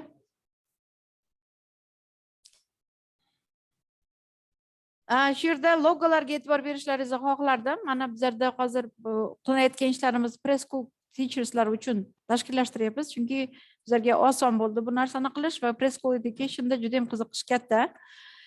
UzTEA logosini bilasizlar, dunyo bilan ulashishga tayyor bo'lganligi uchun lentasi shunaqa globus. Bu loyihani, mana shu 8 modulimizni va odam platformasini bizlarga donor sifatida mablag' ajratgan tashkilot US Embassy. Shuning uchun US Embassy tashkiloti, keyin joy, arenda, kompyuterlar masalasini, texnik masalalarni himoya qilib turgan tashkilot bizlarga mahorat va management tashkiloti. Biz hamma sponsorlarimizga, partnyorlarimizga rahmat demoqchi bizlar. Va keyingi slaydga o'tamiz. Professional standartlar haqida gapiramiz. Hozir professional standartlar haqida Farhodjon o'zgina to'xtab o'tdilar. Lekin asosiy atributlarida haqida gapirmoqchiman. Professional atributlari, professional bilimi va tushunishi, chunki professional darajada o'sib borish uchun Farhodjon o'zi to'xtatib tushunchaman, yana qayta to'xtamayman. Bu har doim o'zini ustida ishlaydigan o'qituvchi va professional ko'nikmalarim bugun bor, men hamma narsa bilaman deydigan o'qituvchi emas, har doim o'zini ustida ishlab va o'quvchilarga mehr berishdan to'xtamaydigan o'qituvchilarni professional skilled teachers deydi. To есть professional ko'nikmalari bor o'qituvchilar deyishadi. Keyingi slayd sizlar ozgina ko'rdilaringiz. Bu slaydda bizlar sizlarga nasib bo'lsa, Xudo xolasa, alohida handbook qilib bermoqchi bizlar savollari va javoblari bilan. Bu slayd bizlarni odam platformada ham odam platformasi bu cloudda, to есть bulutda turgan bepul platforma yoki boshqacha qilib aytganda, sizlar ko'pchiligingiz eshitgansizlar. Moodle platformalaridan oliy ta'limda juda ko'p o'qituvchilar foydalanishyapti. Va xususiy tashkilotlar ham foydalanishyapti. Bu ham Moodle'ga o'xshagan odam platforma, UzTEA'niki bo'lib alohida o'zimizga joy ajratib oldik bizlar. Demak, UzTEA'ning hamma darslari, jumladan bugungi webinar ham shu platformada bemalol tomosha qilib borishlaringiz mumkin. Handbookda nasib bo'lsa, mana familiyalarni ko'rib turgan, mana NAIL dedik, National Expert International Level of UzTEA Experts. shu national expertslarimiz bilan birgalikda nasib bo'lsa bu handbookni ham oxiriga yetkazamiz. Bular hammasi bizning bugungi prezentatsiyalarimiz, berilayotgan savollarimizni ozginagina detal darajada yozilgan handbooklarimiz bo'ladi. You can always refer to this handbook deydi-ku. Agar bironta muammo bo'ladigan bo'lsa, savol bo'ladigan bo'lsa, sizlar xohlagan vaqtida bu handbookni xohlasangiz qo'llaringizga распечатка qilib olib, boshqa o'qituvchilarni ham o'qitishlaringiz mumkin bo'ladi. Chunki UzTEA bitta o'zi rivojlanmaydi. Sizlar bilasizlar, UzTEA har doim TOT bo'lib ketgan. Qancha ishlaydi? Trainer of the trainers. Mana shu har doim CPDda kim oldin bizlarda UzTEAda o'qigan bo'lsa, bizlar har doim 4 ta status beramiz. 4 ta. Ikkitasi bitta gruppadan 2 ta trener, bitta koordinator, bitta moderator chiqadi. Har doim. Bu komanda 4 kishi har doim keyingi treninglarni tashkillashtirib boraveradi. Bu haqida yana to'xtaymiz. Keyingi slaydga o'tamiz. Bu slaydga yaxshilab qarashlaringizni iltimos qilaman. This is SCAT levels, International Standard Classification of Education. Bu tizim bizlarda O'zbekistonda bor. Preschool education, bu yerda SCAT bo'yicha duration of the training programs yozilgan. 3-kolonnasida O'zbekistondagi ta'lim tizimi ko'rsatilgan. Masalan, 0-daraja bu preschool education, maktabgacha ta'lim, 1-daraja 1-4 klasslar, 2-daraja 5-9 klass, 3-daraja hozir 10-11 klasslar, akademik litseylar va initial vocational schools deydi. Hozir profshkolalar. Profshkolalarni davlat to'liq himoyaga olgan va hozirgi boshlang'ich darajadagi kollejlar. E'tibor bersalaringiz, mana shu 3 ta qolaversa, даже 4 ta, chunki narvoy darajada почемучкалар ham bor. Ota-onalar juda ham ko'p investitsiya qiladi va juda ham ko'p tutorlar ishlaydi va juda ham ko'p private xususiy maktablar ishlaydi. E'tibor beringlar, qizil bilan chizilgan darajalar. 4-5-daraja hozir texnikum va kollejlar bo'ldi. Lekin mana shu 3-darajadan 6-darajaga sakrash kerak bo'lyapti o'quvchilarimiz. E'tibor beringlar, yaxshilab. 6-daraja bu bakalavr darajasi. Mana eng katta qiyinchilik, ta'lim tizimidagi eng katta qiyinchilik mana shu yerda bo'lyapti. Chunki masalan 5-klassga kelgan bola bir narsani bilmay qolsa, o'qituvchisi voy, mana maktabda ham o'rganmabsan-da, mana shu 4 yil deydi-da, mana shu 1-4-klass darajasiga tushib, unga elementar narsalar o'rgata boshlaydi. Yoki 10-11-klassga kelganda ham xuddi shunaqa. Qanaqa qilib o'qishga kirasan, qanaqa qilib mana bilmaysan, buni bilmaysan. Lekin nimani bilish kerak o'quvchi? Mana shu frameworkni ota-onalar, o'quvchilar, o'qituvchilar yaxshi bilmaganligi uchun juda ham ko'p konflikt yuzaga kelyapti. Buni ba'zida ta'lim muassasalari rahbarlari ham tushunishga uncha bilishmaydi, chunki bu narsani o'tgan yil mana ta'lim tizimi to'g'risidagi qonundan keyin yangi prezident qarorlarida ko'rsatib o'tildi. Ruscha nomi MSK deydi. Международная стандартная классификация образования. Nima uchundir bizani prezidentimiz qarorlarida mana shu so'z ko'proq ketgan. Eski ham ketmagan, ta'lim tasniflagichi ham deb ketilmagan, aynan MSK deb ketilgan. Shuning uchun MSK degan so'zlarga yaxshilab e'tibor beraversalaringiz ko'rasizlar. Rus tilida ham bor bunaqa ma'lumotlar, lekin O'zbekistonda bizlar 3-darajada shuncha vaqtdan beri yurib 6-darajaga o'qishga o'tishimiz haqida gap bo'lmagan. Shuning uchun davlat test markazini tuzayotgan testlari mana shu darajada, mana 3-darajagacha tuzilgan darsliklar, u darsliklarni ham ko'pincha oliy ta'lim o'qituvchilari tuzadi. Oliy ta'lim o'qituvchilari 6-daraja bo'lib turib, 3 va 2-darajaga tuzilgan testlar juda ham qiyin bo'lganligi uchun. Bundan tashqari testlarda RBA degan bir tushuncha bor. Buni mana Farkhod assessor sifatida, Rohatoy assessor sifatida juda ham yaxshi tushunadi. Ya'ni kimdir international assessor bo'lsa juda ham yaxshi tushunadi. Valid test bilan non-valid test farqi bor. To есть ishlaydigan test bilan ishlamaydigan test farqi bor. Davlat test markazlarida berilayotgan testlarning hammasini tajriba sinovdan o'tkazib, valid yoki unvalid ekanligini tekshirish imkoniyati juda ham past, chunki bolalar soni ko'p, tayyorlayotgan testlarga beriladigan haq juda ham kam. Va hokazo juda ham ko'p muammolari bor. Nasib bo'lsa, xudo xolasa, UzTEA informal education system bo'yicha sohasida, shu sohada yana researchlar qilyapti. Nasib bo'lsa, sizlar bilan birgalikda xalqaro darajada ekspert bo'lib, shu ta'lim tizimidagi xatoliklarni asta-sekin to'g'rilab boraveramiz.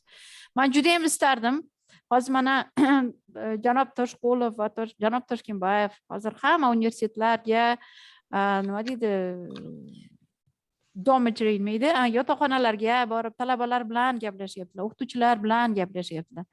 Mana shu haqda ozgina aytib o'tsalar, ya'ni akademik litsey 10 yoki 11 klasslar yo 5-darajada tayyorlanish kerak oliy ta'limga to'g'ridan to'g'ri o'tish uchun.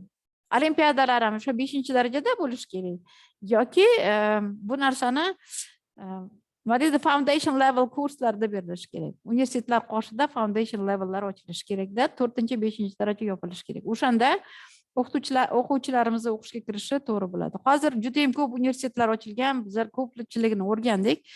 Ko'pchiligida shu 3-4-darajada to'xtab qolishyapti. Yana birinchi kurs, ikkinchi kursda ham yana shunaqa ahvol. Keyin o'zimizda juda ko'p oliy ta'lim universitetlarida ham xuddi shunaqa ahvol. Keyin eng yomoni shunaqaki, 6-darajada masalan ingliz tiliga o'qitilish kerak emas. Chunki ana ingliz tili misolda oladigan bo'lsak, 6-darajaga o'qishga kirayotgan o'quvchilarimiz уже bir testni topshirib kirgan bo'ladi. Bemalol B2ga tortib, ularni faqat mutaxassislik darsini berish kerak. Mana shu professional standard degan biz narsamizni уже 6-darajada faqat mutaxassislik tayyorlash kerak. Kimdir metodist bo'lish kerak, kimdir assessor bo'lish kerak, kimdir tarjimon bo'lish kerak va hokazo. Lekin afsuski oliy ta'limda ham fizika agar fakulteti bo'ladigan, voy fizikadan hech narsani bilmaydi, qanaqa qilib fizik bo'ladi degan fikr bor. Xuddi shunday ingliz tili fakultetida ingliz tilini bilmaydi, qanaqa qilib ingliz tili o'qituvchisi bo'ladi degan gap bor. Tilni bilish bilan birinchi bor.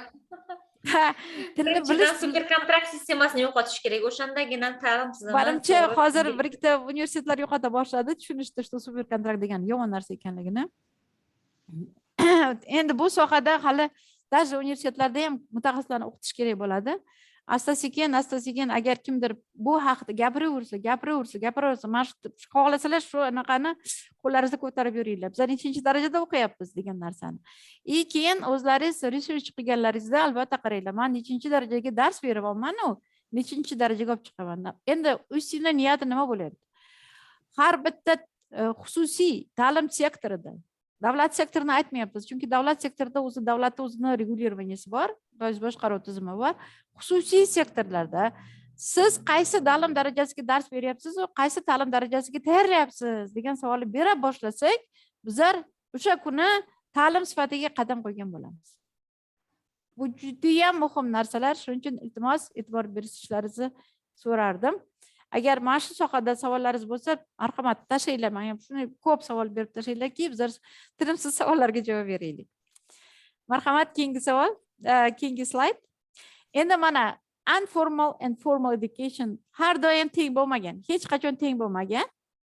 Hatto rivojlangan davlatlarda ham har doim informal education kuchli bo'lgan. Masalan, xususiy universitetlarni bilasizlar, top 100 talikka kirgan, juda ham kuchli universitetlarni bilasizlar dunyoda. Ular xususiy universitetlar, ular ham davlat universitetlari emas. Lekin o'zimizda hali unaqa xususiy universiteti ham, davlat universiteti ham yo'q. Top 100 talikka yoki хотя бы 1000 talikka kiradigan. Endi formal education qaysi darajada ekanligini endi mana oxirgi 2-3 yilda reyting tizimi ochildi. Hali bu haqda ham juda ham ko'p gapiradi. Lekin o'rtada turgan qalin oyoqlarni ko'rib turibsiz tarozida. Bu inson kapitali. Bu har bitta jamiyatni kuchli, rivojlangan davlat qilishi mumkin bo'lgan narsa. Bu bizlar tarbiyalayotgan bolalarimiz. Agar shu bolalarimizga bizlar ta'lim tizimida to'g'ri tarbiyalab, vaqtini bekor o'tkazmaydigan, yana bir marta aytaman, imенно ta'lim darajasiga to'g'ri kelgan darajada vaqtini o'tkazmaydigan bo'lsak, bola asta-sekin o'zi tushunadi qaysi darajada ekanligini. Shunga qarab harakat qila boshlaydi. Xuddi hozir Farkhod aytganday, ayol 6ga 7ga tayyorlayman deyishdan oldin siz u bilan kelishib oling. U hozir 5-darajada, 3-darajadami, 2-darajadami?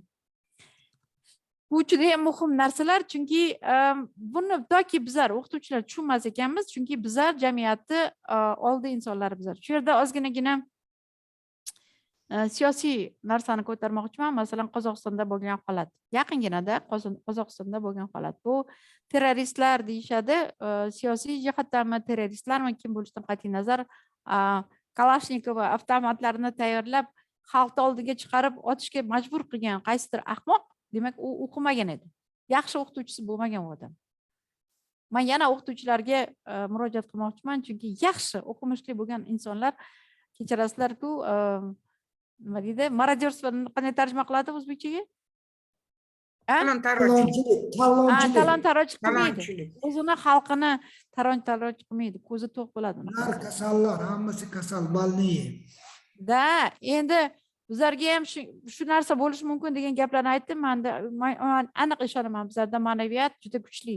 Xudoga shukr, mahallalarimizdagi shu ma'naviyat bor ekan, ta'lim tizimidagi sal oqsoqliklarini bizlar yengib turibmiz, lekin bu jihatdan hozir agar o'qituvchilar bugun kuchli bo'lmasa, ertaga yana ham bizlar ham bo'shab qolishimiz mumkin.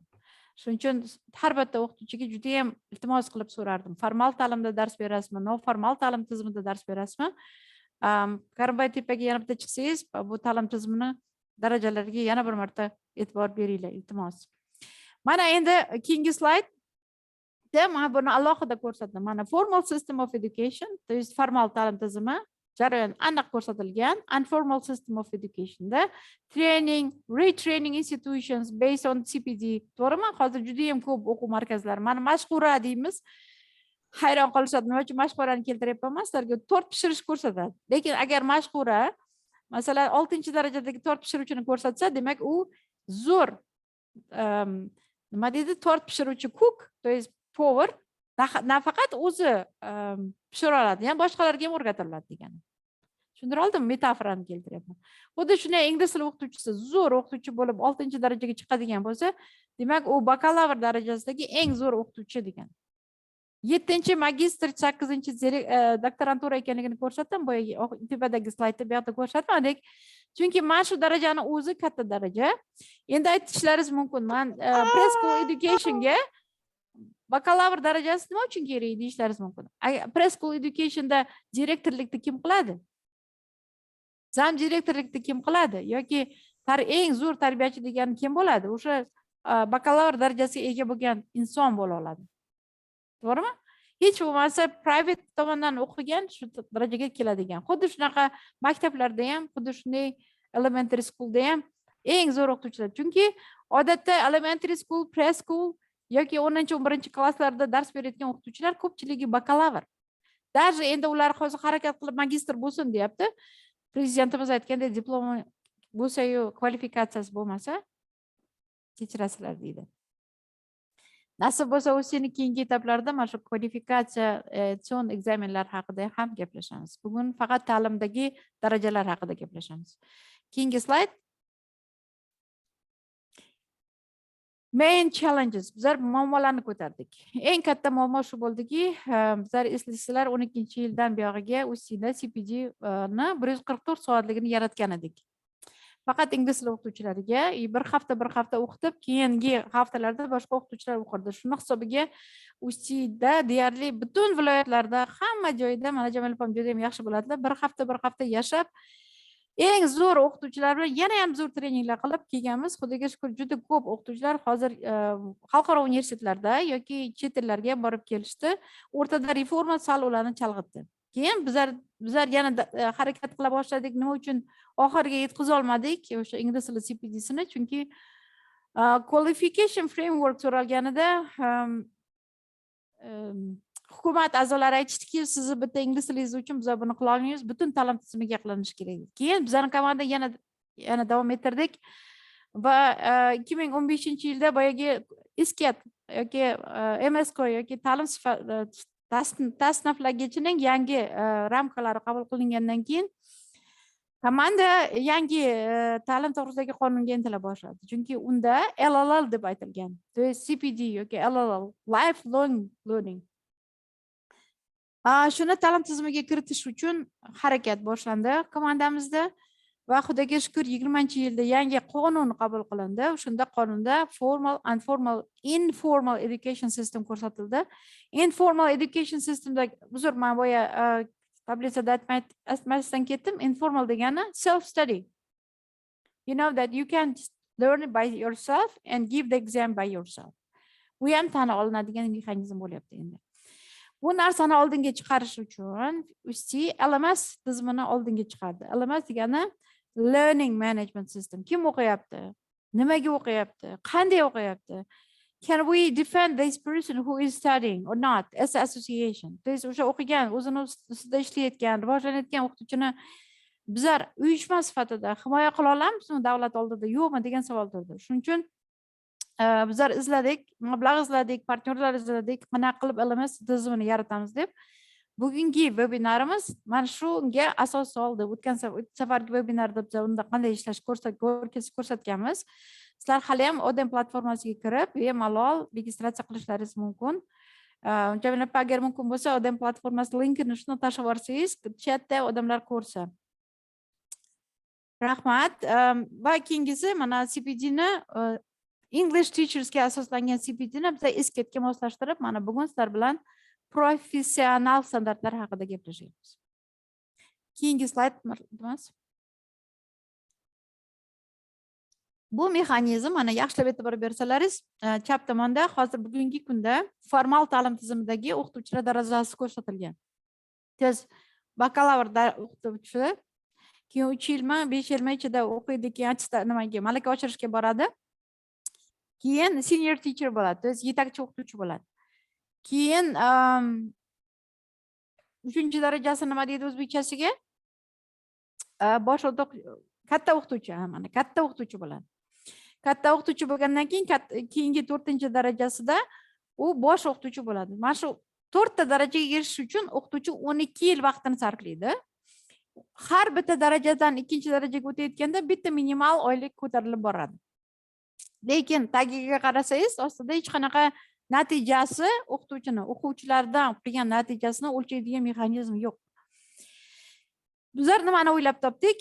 Bizlar aytdikki, FL foundation level teacher, tasavvur qiling, bakalavr bo'lgan o'qituvchi yoki 3-4-kurs o'qituvchisi uni pre-school yoki pre-service teacher training deydi. Yoki graduate teacher training. To mana graduationdan chiqqan yoki qaysidir sabablarga uyda o'tirib qolgan, lekin malaka oshirishga borganda ham tushunmagan va hokazo o'qituvchilarni bizlar o'zimizni komandamizga olib, ularni o'qitishni boshlaymiz. Foundation leveldan, mana hozir professional standartman. Professional standart asosida qanaqa formative yoki summative assessment qilish mumkin. Keyin validated test, valid test degani nima degani? Undan qanday foydalanadi? Yoki curriculum design, yoki lesson plan design, how to plan, how to work, how to find your community. O'zingizni kasbdoshlaringiz qanaqa qilib topish kerak? Hammasi mana shu yerda o'qitiladi. Undan keyin keyingi darajaga chiqasiz. Developing levelda siz o'zingiz metodika va kitoblar yarata boshlaysiz. National levelda siz respublika darajasidagi va 4-daraja xalqaro daraja. Buning uchun 12 yil kutish shart emas. Buni 2 yilda ham, 3 yilda ham yoki 4 yilda ham erishishingiz mumkin. Hammasi sizdagi harakatga bog'liq. Buni hozir mana shu webinarimiz misolida ko'rsatmoqchiman. Keyingi slayd ochsak. Mana hozir sizlarga 8 ta modul ko'rsatildi. Mana bugungi darsimiz 8-modul. Shu bilan bizlar 8 ta modul bergan hisoblanamiz. Bular hammasi onlayn turibdi. Materiallari hammasi onlayn, saytimizda ham bor, social mediada ham bor. Masalan, agar faqat o'qituvchilar 8 ta modul yaxshilab qarab chiqib, shu yerda berilgan savollarga javob bersa, attendance certificate oladi. 16 soat deb yozilgan FL darajadagi attendance certificate'ini oladi. Lekin agar o'qituvchi shu 8 ta modulni o'rganib, materiallarni kerak bo'lsa qila olmagan joylarda mana bizning ekspertlarimizning telefonlari va ho'kazalari bor, ularga murojaat qilib, shu darslarni dars bera boshlasa, tez onlayn bo'lganligi uchun darsi qanaqa qiladi? Bitta modulni o'rganadi, shu modulni boshqa o'qituvchilarga o'qitayotganda xuddi shunaqa xohlasin webinar qilsin, xohlasin videoga yozib qo'ysin. Lekin 8 ta modul dars o'tish kerak. O'shanda u 36 soat, 16 + 36 ta dars o'tgan bo'ladi. Birinchi achievement sertifikatini oladi. Tushuntira oldim? Keyin u xuddi shu narsani keyingi gruppada va keyingi o'rtada yana 3 marta takrorlasa, 144 soatini yopgan bo'ladi. Teacher training. 144 soatlik teacher training sertifikatlarni portfolio sifatida yig'ib borib, 144 soatga borgandan keyin o'zini malaka oshirish kursini tugatgan hisoblanib, malaka oshirish sertifikati bilan nasib bo'lsa Xudo xolasa attestatsiyaga kiradi. Endi nasib bo'lsa Xudo xolasa ungacha bizlar o'zimiz attestatsiya tizimini ham yaratmoqchi bizlar. Bizlar o'zimiz nasib bo'lsa Xudo xolasa attestatsion sizlarga qualified teachers FL levelni bermoqchi bizlar. Ungacha hali yana juda ko'p treninglarimiz bo'ladi. Mana shu yerda juda ham ko'p savollaringiz bo'lishi kerak. Men aniq bilaman. Marhamat, savol bersalaringiz xursand bo'lardik. Demak, hozir 8 ta modulga qatnashib 16 soat egallagan attendance sertifikat, masalan, shu kungacha bizlar bilan birgalikda qatnashgan o'qituvchilar hammasi olishadi. Bu sertifikatlar onlayn tarzda sun'iy intellekt tomonidan, to есть mashina tomonidan o'zi chiqarib beradi sizlarga, chunki biz dizaynlarni qo'ydik. QR kodligi bilan o'tgan safar Basir tushuntirib bergan edi sizlarga. QR kodi bilan olingan sertifikatingiz tizimda ham turaveradi. Xohlagan vaqt, xohlagan davlatga, xohlagan region, xohlagan joyga borsangiz, Odem platformasiga kirib, o'sha sertifikatingizga yana ega bo'lishingiz mumkin. Xohlagan joyda pechat qilib olishingiz mumkin yoki ko'rsatishingiz mumkin. To есть bu QR kod degani, to есть har doim tizimda turadigan. Mana bu LMSning bitta elementi. Va keyingi slayd.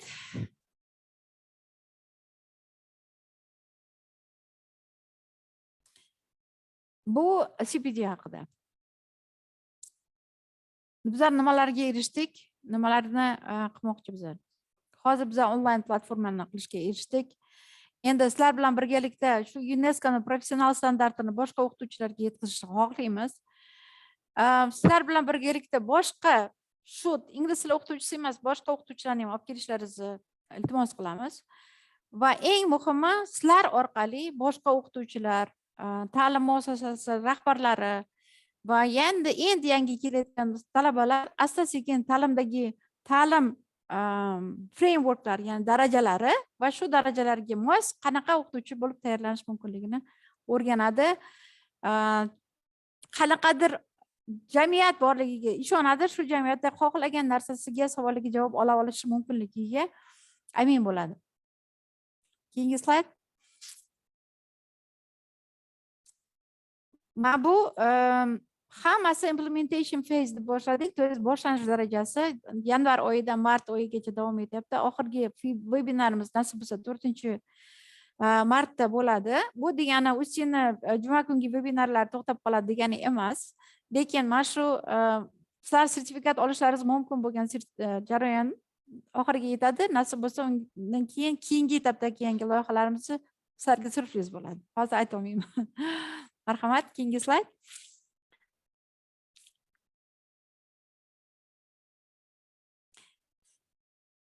Bu sizlarga nasib bo'lsa taqdim qilinadigan handbook. O'sha 10 ta standart asosida biz o'tgan 8 ta modul asosida har bitta asosiy yo'naltiriladigan handbook bo'ladi. Buni va'damizni bizlar nasib bo'lsa xudo xolasa reportlarimizni topshirgancha mart oxirigacha chiqaramiz. Chunki u deyarli hamma narsasi tayyor, faqat editing qilib chiqarishimiz kerak. Endi mana shu kitobchani bizlar o'zbekcha va ruscha ham qilib chiqarmoqchi bizlar. Chunki sizlarga berilgan webinarda bizlar maksimal darajada inglizcha va ruscha qilishga harakat, o'zbekcha qilishga harakat qildik. Afsuski rus tiliga tarjima qilish imkoniyatimiz juda ham kam bo'ldi, chunki unda вообще 5 soatlab, 6 soatlab webinar qilishimiz kerak edi. Shuning uchun ikkita tilda to'xtadik. Lekin agar rus tilida qiziqayotgan rus tili o'qituvchilari shu sohada ishlayman yoki mana rus klasslariga kiradigan odamlar yana o'qiyman desa, unda nasib bo'lsa yana xuddi shunaqa webinar qilib takrorlashga tayyormiz. Marhamat, keyingi slayd. Bizlar sizlarga kontaktlarimizni qoldirmoqchi. Bizlar 3 ta saytga e'tibor bersalaringiz, UzTEAni sayti bor, UzTEAni social mediasi bor, UzTEAni Facebooki, Telegram'i, Instagram'i bor. Xuddi shunday bizlarga hozir homiylik qilayotgan mahorat, mana joylarni berib, arendaga texnika bilan ta'minlab turgan mahoratniki bor. Va eng muhimi yana bitta inisiativamiz shu mahorat bilan UzTEA birgalikda Roulette.org degan xalqaro platforma yaratgan. Bu platforma sizlarda maqolalaringizni, kitobchalaringizni qo'llab-quvvatlab, o'shalarni nima deydi, sizlarni akademik darajaga chiqarishga harakat qiladigan platforma. Endi kimda kim, ana Sobirjon aka, siz ham o'tgan safar so'ragan edingiz. Kimda kim UzTEAni filialni ochmoqchi bo'lsa, bitta viloyatda bitta ochilar ekan degan fikrdan bizlar juda yiroqmiz. Kerak bo'lsa har bitta tumanda bittadan ochish mumkin. Kerak bo'lsa har bitta mahallada bittadan ochish mumkin. Farqi yo'q. Eng muhimi, siz o'sha o'zingizni tumaningizda bizlardan ishonchnoma oladigan bo'lsangiz, men yust nima deydi, Adliya vazirligi yoki Adliya vazirligining bo'limlaridan borib registratsiyadan o'tib, men UzTEA filialini ochyapman, menga shu ishonchnoma varag'i keldi desangiz, demak o'zingiz bizani huquqlarimizni olib yana davom ettirishingiz mumkin bo'ladi. Bittagina iltimos bo'lyapti, maksimal darajada mana shu texniklarimizni qo'llab-quvvatlash uchun bizlarga a'zolikda davom ettirsalaringiz, maksimal darajada. Endi qancha fikrlar bo'lsa, qo'shimcha qancha feedback bersalaringiz, masalan, u yoqni ham to'g'rilab borsanglar, bu yoqni ham to'g'rilaylik, editing qilishga yordam beramiz va hokazo deyotgan bo'lsangiz bemalol. Endi kim chairperson bo'la oladi UzTEAda, masalan, viloyatda yoki mahallada yoki shu tumanlaringiz kesimida haqiqatdan formal informal tizimni yaxshilab tushunib, vatani uchun nima deydi, butun dunyodagi mana bu ta'lim tizimini qo'llab-quvvatlayman deydigan inson bo'lsa bo'ldi. Masalan, Qo'qonda ochiladigan filialimizning rahbari ingliz tili o'qituvchisi emas, lekin ta'limni jinisi, ta'lim sifatini yaxshilab tushunib olgan inson. Shunday bo'lsa ham bizlar ularga rozilik beryapmiz. Marhamat. Savollar bo'lsa marhamat, men tugatdim. Assalomu alaykum. Va alaykum salom. Feruza opa, assalomu alaykum ustoz. Va alaykum salom. Hozirgi aytgan Kim aytyapti? Muattarxon sizmi? Chirchiq shahar metodisti. Agar ruxsat bersangiz. Assalomu alaykum. Assalomu alaykum. Sizmisiz? Charchamaysizmi? Sog'liq yaxshimi? Rahmat. Charchamaysizmi? Yaxshi eslab qolibsiz. Ustoz, men ming bor uzr so'rayman. O'tgan safar bitta anaqani webinarni men propust qildim. Chiqsa yo'q, siz onlayn ko'rib olishingiz mumkin. Onlayn ko'rib qoldi. Qarang, hozir mana UzTEAni hozir anaqasini filialini ochishingiz mumkin deyapti-da, mumkin deyapsiz, to'g'rimi? O'shuning uchun men hozir o'sha bo'yicha batafsilroq ma'lumot olishim kerak-da, чтобы men hozir bizda eng kuchli o'qituvchilarim bor. O'shalardan bittasi, mana ikkitasi hozir o'zi anaqada o'tiribdi, mana shu webinarda qatnashyapti, Mashhur opam bilan Nilufar. Undan tashqari yana Mashhuraxon, Nilufarxon. Undan tashqari yana ikkita anaqamiz bor. O'qituvchimiz bor, juda ham kuchli o'qituvchilar, chunki u yana bitta o'qituvchimiz bor, masalan, o'sha MBC bor-ku, nimada Fulbright. O'sha orqali Chirchig'iga Amerika Qo'shma Shtatlarida o'qituvchi olib kelib qo'yibdi. Anaqa bek, men bilaman, hozir bizlarda 200 tami, 240 tami volontyor, amerikalik volontyorlar ishlayapti. Juda ham kuchli o'qituvchilarimiz paydo bo'lishgan. Shuning uchun bizlar Chirchiqqa borib, o'rganib, bemalol ish boshlashimiz mumkin bo'ladi. Buning uchun bizlarga alohida anaqa Telegramga xat yozib yuborasiz. Alohida gaplashamiz, xo'p? Men xursandman. Tashabbusingiz uchun rahmat.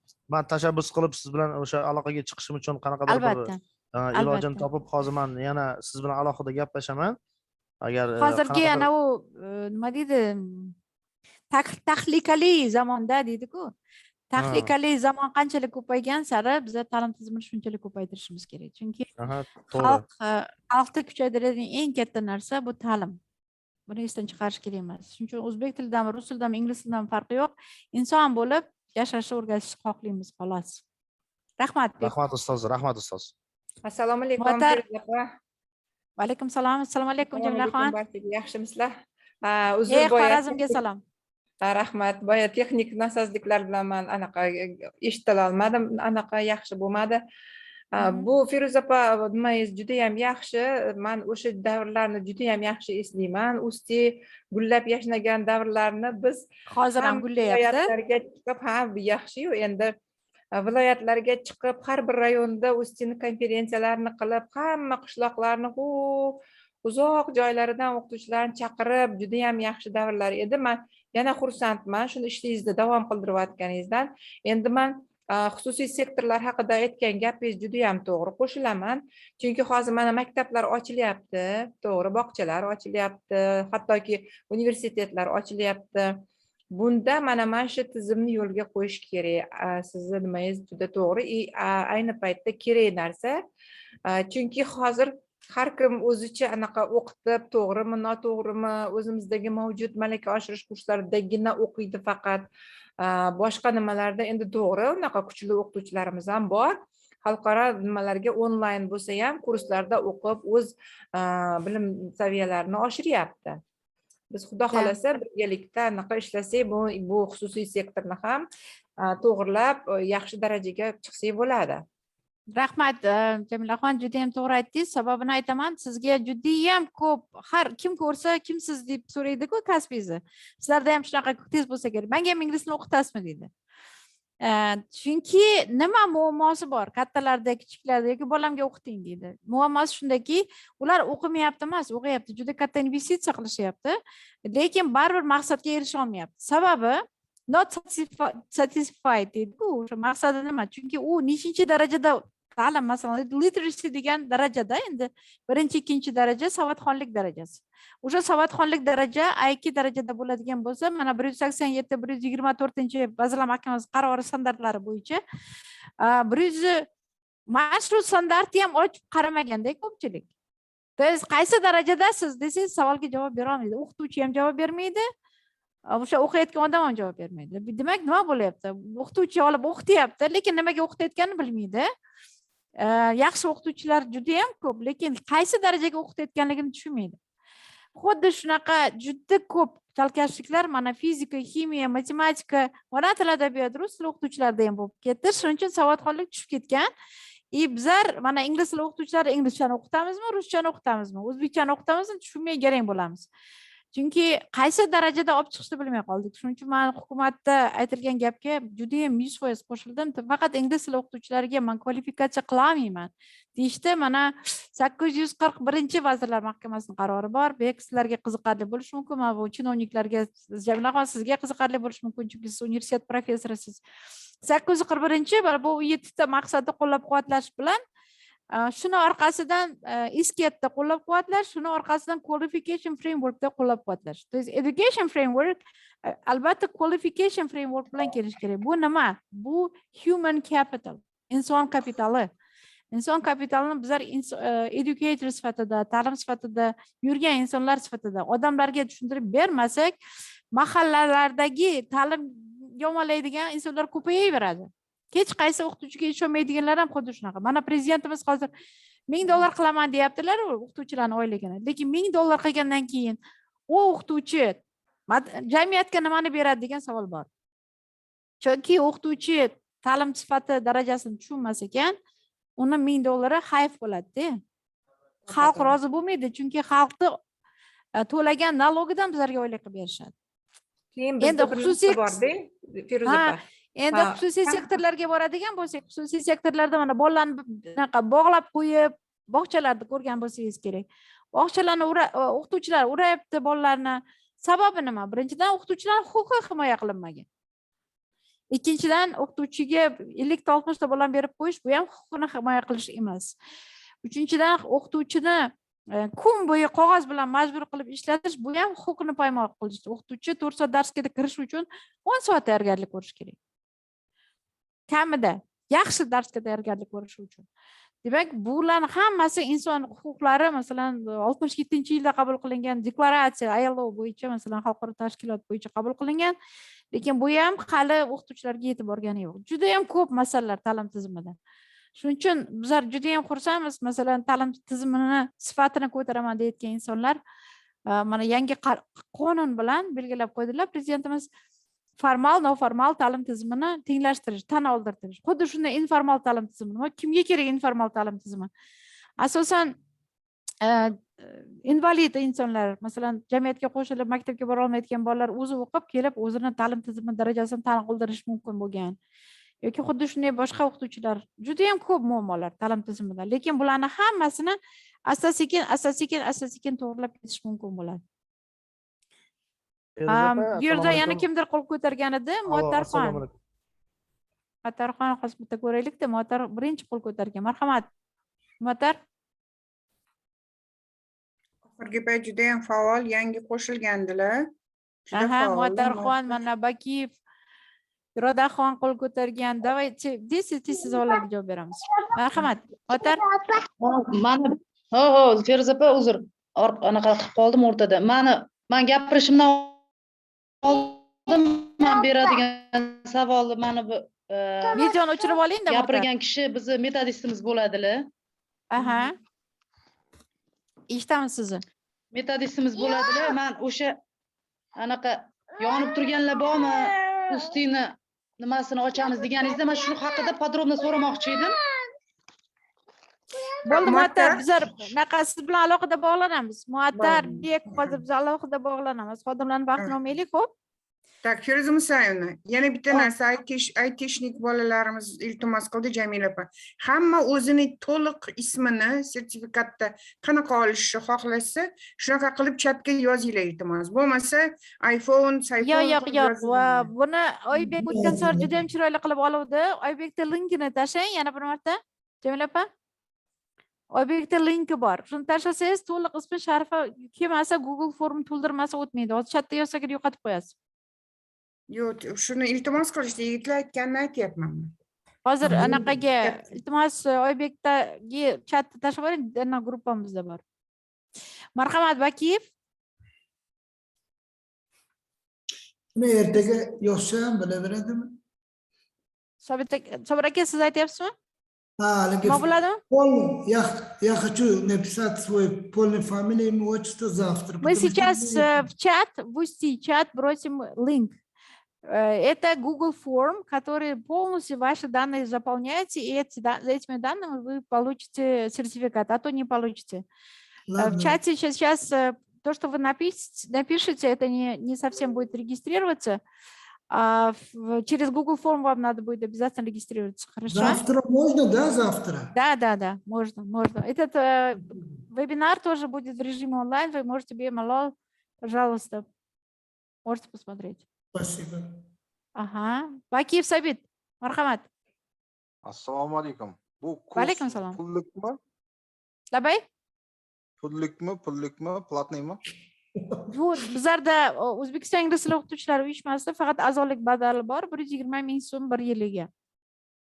O'shani to'lasam, keyin Shuni to'lab, bemalol hamma kurslarimizdan foydalanib. Даже Odem platformasiga kirsangiz ham birinchi sizdan so'raydi. A'zomisiz, a'zo emasmisiz? A'zo bo'lsangiz, darrov bemalol vebinarlardan foydalanishingiz mumkin bo'ladi. Bu metodika bo'yicha kurs-ya, shunaqami?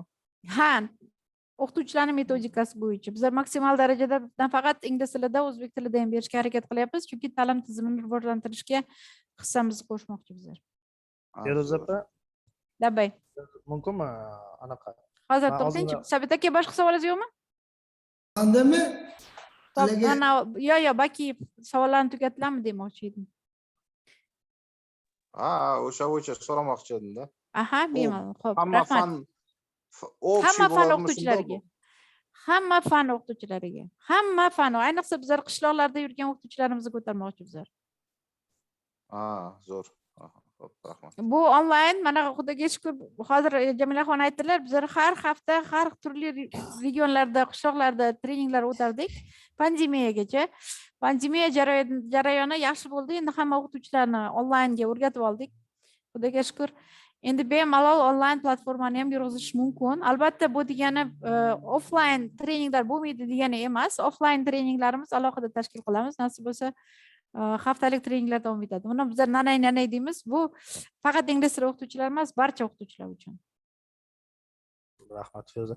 Feruza opa, bir ozgina fikr qo'shmoqchi edim-da. Marhamat. Qarang, hozir mana siz aytasiz, mana prezidentimiz shu oyligini $1000 chiqazamiz deyapti. Lekin o'sha $1000 chiqazishi bu bizga bog'liq. Albatta. Bizga bog'liq. Mana hozir Xudo xolasa agar qo'llasangiz, men hozir Muhabbat opa bor-ku, oldin Malak boshlanishda ishlagan. Hozir Chirchiq davlatining redaktsiyasida ingliz tili bo'yicha, xorijiy tillar bo'yicha anaqasi kafedra mudiri bo'lganlar. O'shalar bilan bugun uchrashib, bizlar o'zimiz reja tuzib oldik. Ikkita etapda men hozir ingliz tili o'qituvchilar uchun tanlov e'lon qildim. Ingliz tili o'qituvchilar uchun tanlov e'lon qildim. Ya'ni ular orqali men o'qituvchilarni qizil, sariq, qizilga, anaqalarga, yashil, qizilga aylantirmoqchiman-da. Keyin o'sha o'qituvchilar, qizilga tushgan o'qituvchilar ustida ish olib boraman. Lekin bir narsa iltimos qilmoqchi edim sizdan. Qizil, sariqqa tushirishda juda ehtiyot bo'ling, chunki hozirgina Farkhod shu haqida gapirib o'tdi. O'qituvchilarni sindirishdan oson narsa yo'q. Etak o'qituvchilar sindirib bo'lganmiz. Yo'q. Yo'q, unaqa Iltimos. qilmoqchi emasman. Mas Yo'q, biz Feruza sizga opa. yordam beraylik shunda. Mumkin Feruza opa, bo'lsa. bunaqa qilmoqchiman Feruza opa, qarang.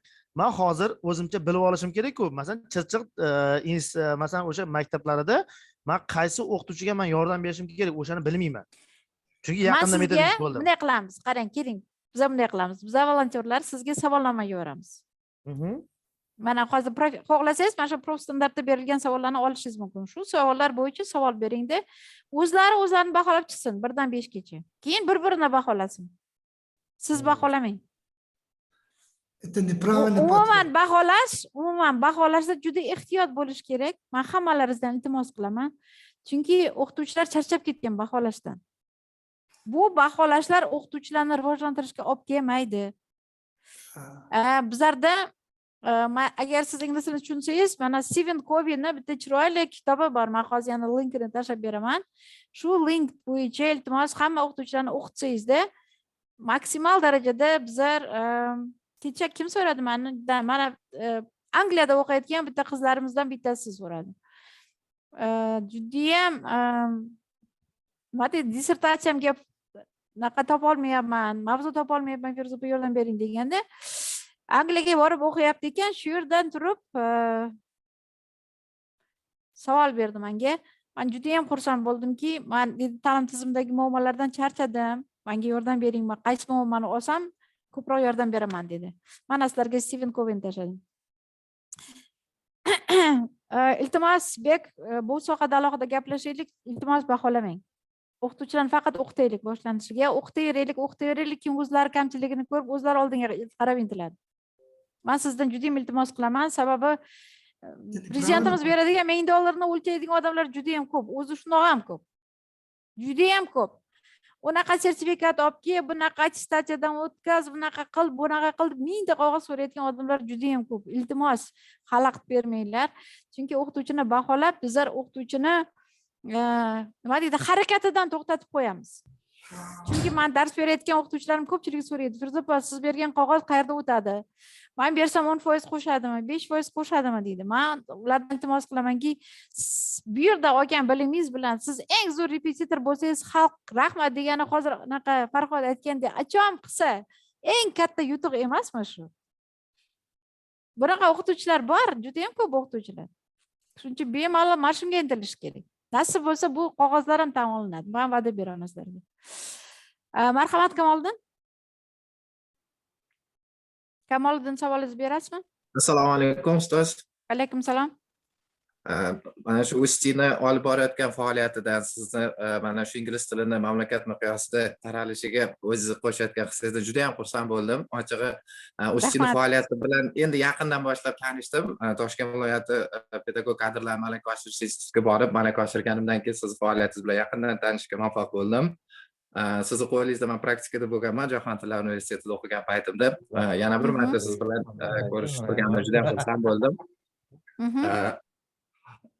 Mani taklifim mana shu sizni UzTEAni faoliyatini kengaytirish borasida hozir volontyorlarga biz suyanamiz degan gaplaringizdan kelib chiqib aytmoqchimanki, agar sizga qandaydir mana shu UzTEAni faoliyatini viloyatlar miqyosida yoki bo'lmasam tumanlar miqyosida yoshda yordam kerak bo'ladigan bo'lsa, men yordamga tayyorman. O'zim komandam bilan Angren shahrida bilasiz, juda ham ko'p xalqaro toifali o'qituvchilar, ingliz tilidan juda ham yuqori mahoratga ega bo'lgan o'qituvchilarimiz bor. Ingliz tili metodistimizning hamkorligida siz bilan nima yordam bo'lsa men doim tayyorman. Bemalol murojaat qilishingiz mumkin bo'ladi. Mana shu Kamoliddin, telefoningizni yozib yuboring. Meni hozir yig'latib yuborasiz. Men xursand qilib yubordingiz juda ham. Telefoningizni yozsangiz bizlarga juda ham havasim keladi sizni Facebookda, ijtimoiy tarmoqlarda, keyin Sirojiddin bilan juda ham ko'p birga universitetda o'qiganmiz. Sizni faoliyatingiz to'g'risida to'lib toshib gapirib beradi. Ilohim, charchamang bu faoliyatingiz bilan, juda ham savobli ishni boshlagansiz va biz siz bilan doim birgamiz. Angren shahri jamoasi nomidan shunaqa Shahriyor ustozimiz xalqaro toifali o'qituvchilarni ko'pchilik bildirishdi. Juda ham xursandmiz. UzTEAni faoliyatini faqat shu Angren miqyosida olib borib bir prezentatsiya qilib bersam, chunki ko'pchilik o'qituvchilarimiz mana Zoom yoki boshqa Telegramdagi qisqa xabarlarni ko'rib qolishadi. Baribir Zoom nima deydi, UzTEAni ichiga to'liqroq kirib borishmagan demoqchiman-da. Shuning uchun ularni to'liqroq tanishtirsak, nimalar bo'layotganligini, u yerda qanaqa yangiliklardan o'qituvchilarimiz qo'pol qilib aytganda quruq qolib ketayotganligini bilish kerakda. Yaxshi, Kamoliddin, men xursandman. Hozir Kamoliddin misolida juda ham xursand bo'ldim volontyor bo'lib ishlashga tayyormiz deganingizdan. Bizlarda Telegram endi juda ham xalqimiz orasida Telegram juda ham anaqa nima deydi? Mashhur bo'lib ketgan. Shuning uchun ikkita kanalni tashlayapman. Birinchisi YADP. Mana Sirojiddin katta bo'lib hozir Edinburgda grant olib o'qiyotgan bolamiz. Kстати, Sirojiddinga o'xshagan bolalarimizni o'zimiz uylantirib ham qo'yganmiz. Chunki o'zimiz oramizda qizlarimiz ham katta bo'lgan.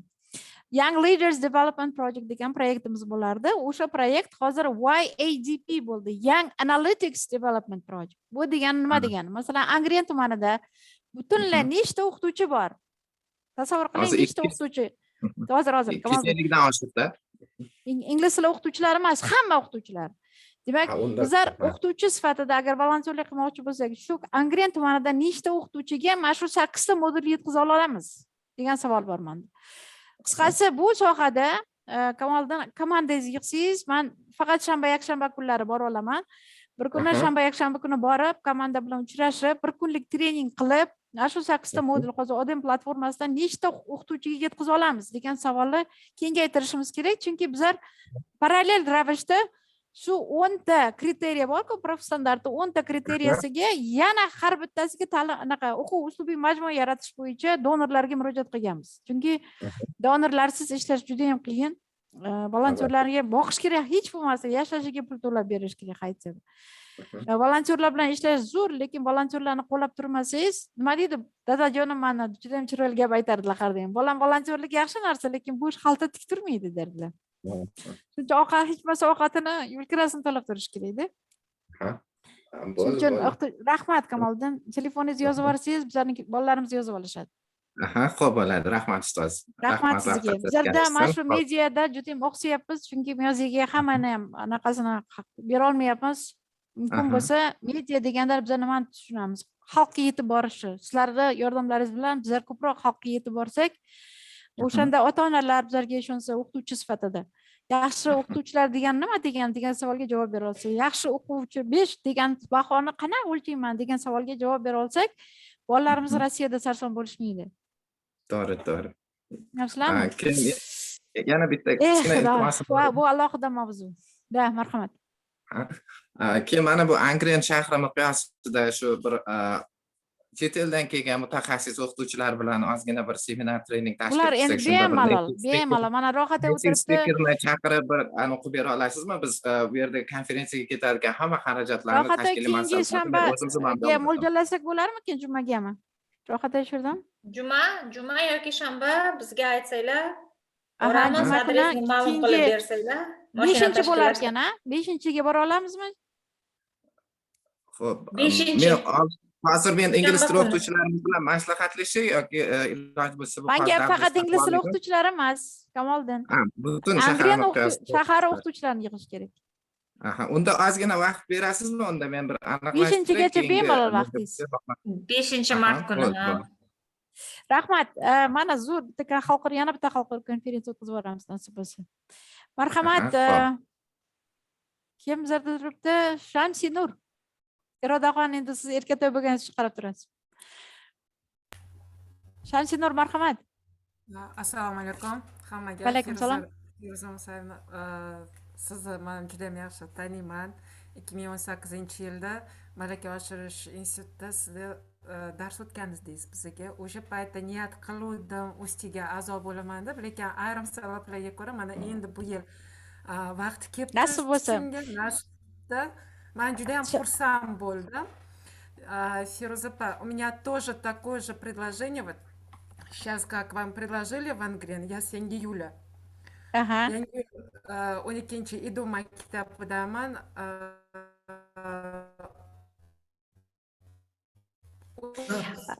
Shamsinur, sizni yaxshi eshita olmayapmiz, lekin bitta narsa aytishim mumkin sirazu. Mana xuddi shunaqa taklif bilan chiqib keldim. Bo'ldi, Shamsinur, hozir bizlar nasib bo'lsa, Xudo xolasa, Maktabgacha ta'lim vazirligi bilan memorandumga qo'l qo'yishga tayyorgarlik ko'ryapmiz. Maktabgacha ta'lim vazirligi memorandumga imzo chekdi deguncha bu bo'ldi. Keyin bu yoqqa xalqaro konferensiyalar juda ko'p bo'ladi. Aynan maktabgacha ta'lim olganimiz nima uchun? chunki xususiy maktablar juda ham ko'p bilasiz, ular bilan hozir ularni biznesi ham yaxshi ketyapti. Biz ularga bu professional standart deb kirib, ularni o'qitamiz deb kirsak uncha yaxshi chiqmaydi. Lekin maktabgacha ta'lim hozir formal va noformal ta'lim tizimini mana shu yilda уже 80% ga yetkazish kerak. Tenglashtirish kerak ta'lim tizimini. Shundan foydalandikda biz ularga murojaat qildik. Xudoga shukr, mana bugun javoblarni olyapmiz. Ertaga 4-da soat 6da bo'ladigan xalqaro konferensiyamizda qatnashishga harakat qilinglar. O'shalarning ham vakili bo'ladi. Biz bemalol nasib bo'lsa maktabgacha ta'lim hozir bizda eng aktual masalalardan bittasi. Volontyorlarimiz yetarli, xalqaro darajadagi volontyorlar ham bor. Nasib bo'lsa qilamiz. Rahmat. Yaxshi Marhamat. Juda ham xursand bo'lardik. Bizlarni yangi yo'l maktab o'qituvchilariga bu katta motivatsiya bo'lardi ozgina bo'lsa ham. Boramiz yangi yo'lga. Nima qilibdim yangi yo'lga? Biz qayerlarga bormagandik. Unaqa Moybuloqgacha ham borib kelganmiz. Hech qisi yo'q. Rahmat. Marhamat Irodaxon. Vaqt keldi sizga. Irodaxon, nima savol bermoqchi edingiz qizim? I am unmute, please yourself. Mana sertifikat olyapti-ku, Feruza opa, mana menda sertifikatlar turibdi-da. Mana o'zimniki hammasi, lekin maktabda misol kurslarda olganman, или boshqa narsada olganman. Bironta Amerika posolstvasi embassy bilan English speaking nations etc.da olganman. O'tmaydi deyildi-da. Men bitta olsam sertifikat o'tadim. Yaxshi savol. Yaxshi savol. Bizlar hozir qilayotgan harakatimiz malaka oshirish bor-ku, hozir malaka oshirishga yangi qaror qabul qildi prezidentimiz. Shu yerda aytilgan portfolio yig'ilsin deyilgan. Portfolio. Demak, o'qituvchi o'ziga portfolio yig'ib boraveradi. Attestatsiya vaqtida sizdan shu portfolioni so'raydi. Tushundingiz? Har bitta sertifikat qaysidir ma'noda foizlarga ega, ballar yig'ib borasiz. Bu kamida bizlar hozir berayotgan nasib bo'lsa achievement certificate 144 soat olsangiz, bizlar buning uchun kurashmoqchi bizlar. Bu malaka oshirishga o'tadi deb. Tushundira oldimmi? Rahmat. Ha, rahmat. Buning uchun kurashamiz nasib bo'lsa, hammamiz birgalikda. Okay, thank you. Rahmat. Odinaxon, eshitamiz sizni. Assalomu alaykum Feruza opa, yaxshimisizlar? Va alaykum assalom, eshitamiz. Bugungi o'sha prezenterlarimizga minnatdorchilik bildiraman. Juda ham chiroyli prezentatsiyalar qilib berdilar, ancha ma'lumot oldim. Rahmat. Men ham shu savolim, mana shu 8 ta modul bo'yicha 8 ta modulda qatnashdim. Bundan juda xursandman. Va bu modul bo'yicha siz aytdingiz, ko'rib chiqib, silkalar tashlandi, keyin Telegram kanalga yuborildi, ko'rdim uni ham. Endi odam platformasiga kirishingiz kerak, qizim. Odam platformasiga kiring. Hozir odam platformasi o'tkazib bizlar ko'rsatdik. 4 ta webinarimiz turuvdi. 5-sini hozir mana texniklarimiz qo'yayotgan bo'lish kerak. 6-si ham qo'yilgan bo'lish kerak. Bugun mana bugungi chisloda 7-8 ketdi endi. Mana shu 7-8 ham turadi. Nasib bo'lsa bir haftada уже chiqadi. To есть mayda 8 ta modul bo'ladi. Agar mabodo kimdir kirolmagan bo'lsa, shu 8 ta modul qator kirmagan bo'lsa ham, lekin UzTEA registratsiyadan o'tib, har bitta modul ko'rayotganda baholash mexanizmi bor. O'zidan o'zi avtomatik registratsiya qilaveradi. To есть siz 16 soat uchun QR kodlik sertifikat ola olasiz. Tushundira oldimmi? Tushundim. Endi lekin achievement certificate olishingiz uchun siz har bitta modulni o'rganib, yana xuddi shunaqa boshqa o'qituvchilarga o'qitayotganingizni zapis qilishingiz kerak. Xuddi hozirgi bo'layotgan zapisdaqa. Xuddi Zoomdan o'ting yoki xohlasangiz telefoningizni qo'yingda, o'zingizga yozib olingda, keyin bizlardan so'rang. Upload qilishda mexanizmini ham ko'rsatdik. Qanaqa qilib upload qilish mumkin. Siz upload qilaverasiz. 8 ta modul nasib bo'lsa, xudo xolasa Odinaxon Ulug'boyeva shu sizni familiyangiz bilan turgan bo'lsa, demak siz birinchi level achievement certificate ga ega bo'lasiz. Lekin siz uni 2 marta, 3 marta qilsangiz, siz ichiga to'liq kirasiz. Mana hozir bizlarning ekspertlarimiz xalqaro darajada ekspert degani, bu tinimsiz ravishda bitta emas, 2 ta emas, 4 ta emas, 10 talab, 20 talab auditoriya, 500 talab auditoriyaga o'qib berganda, shunday bo'lsa ham bu auditoriyaga alohida tayyorgarlik ko'rishadi. Bu alohida kvalifikatsiya, to есть malaka darajasi degani. siz bu o'rgangan 8 ta modul 4 marta aylantirish hisobiga siz уже FL darajasini yopasiz. Siz endi qo'rqmasdan DL, to есть developing teacher bo'la olasiz. Developing teacher bo'lish uchun aytasiz, aha, men endi yangi case yarataman, yangi modul yarataman, bunday qilaman deya boshlaysizda, o'zingiz inisiativa chiqarasiz. O'zingiz yangi nima kurs ochasiz. Masalan, bizlar bugun berayotgan kursimiz faqat prof standartga yo'naltirilgan. Hali bu ingliz tili o'qituvchisi uchun emas. Hali bu tarbiyachi uchun emas. Hali bu direktor uchun emas yoki zavch uchun emas. Tushuntira oldimmi? Endi asta-sekin siz bu standartni o'rganganingizdan keyin siz DL developing levelga o'tasiz. Siz aytasizki, men yangi standartni o'rgandim. Yangi framework bo'yicha masalan 3-daraja o'qituvchi qanaqa bo'lishi kerak? Men bunaqa bo'lish kerak ekan deb yangi tizim yaratsangiz, o'sha developing teacher bo'lasiz. Shu modullarda o'tib berayotgan jarayonda u ingliz tili o'qituvchilari bo'lishi kerakmi yoki keng qamrovli olinaveradimi barchaga? No, you can do it Uzbek, Russian, English, up to you. Даже tojik tilida, qirg'iz tilida, qozoq tilida qilsalaringiz ham, mana O'zbekistonda 13 ta til, 13 tilda ishlaydigan maktablar bor.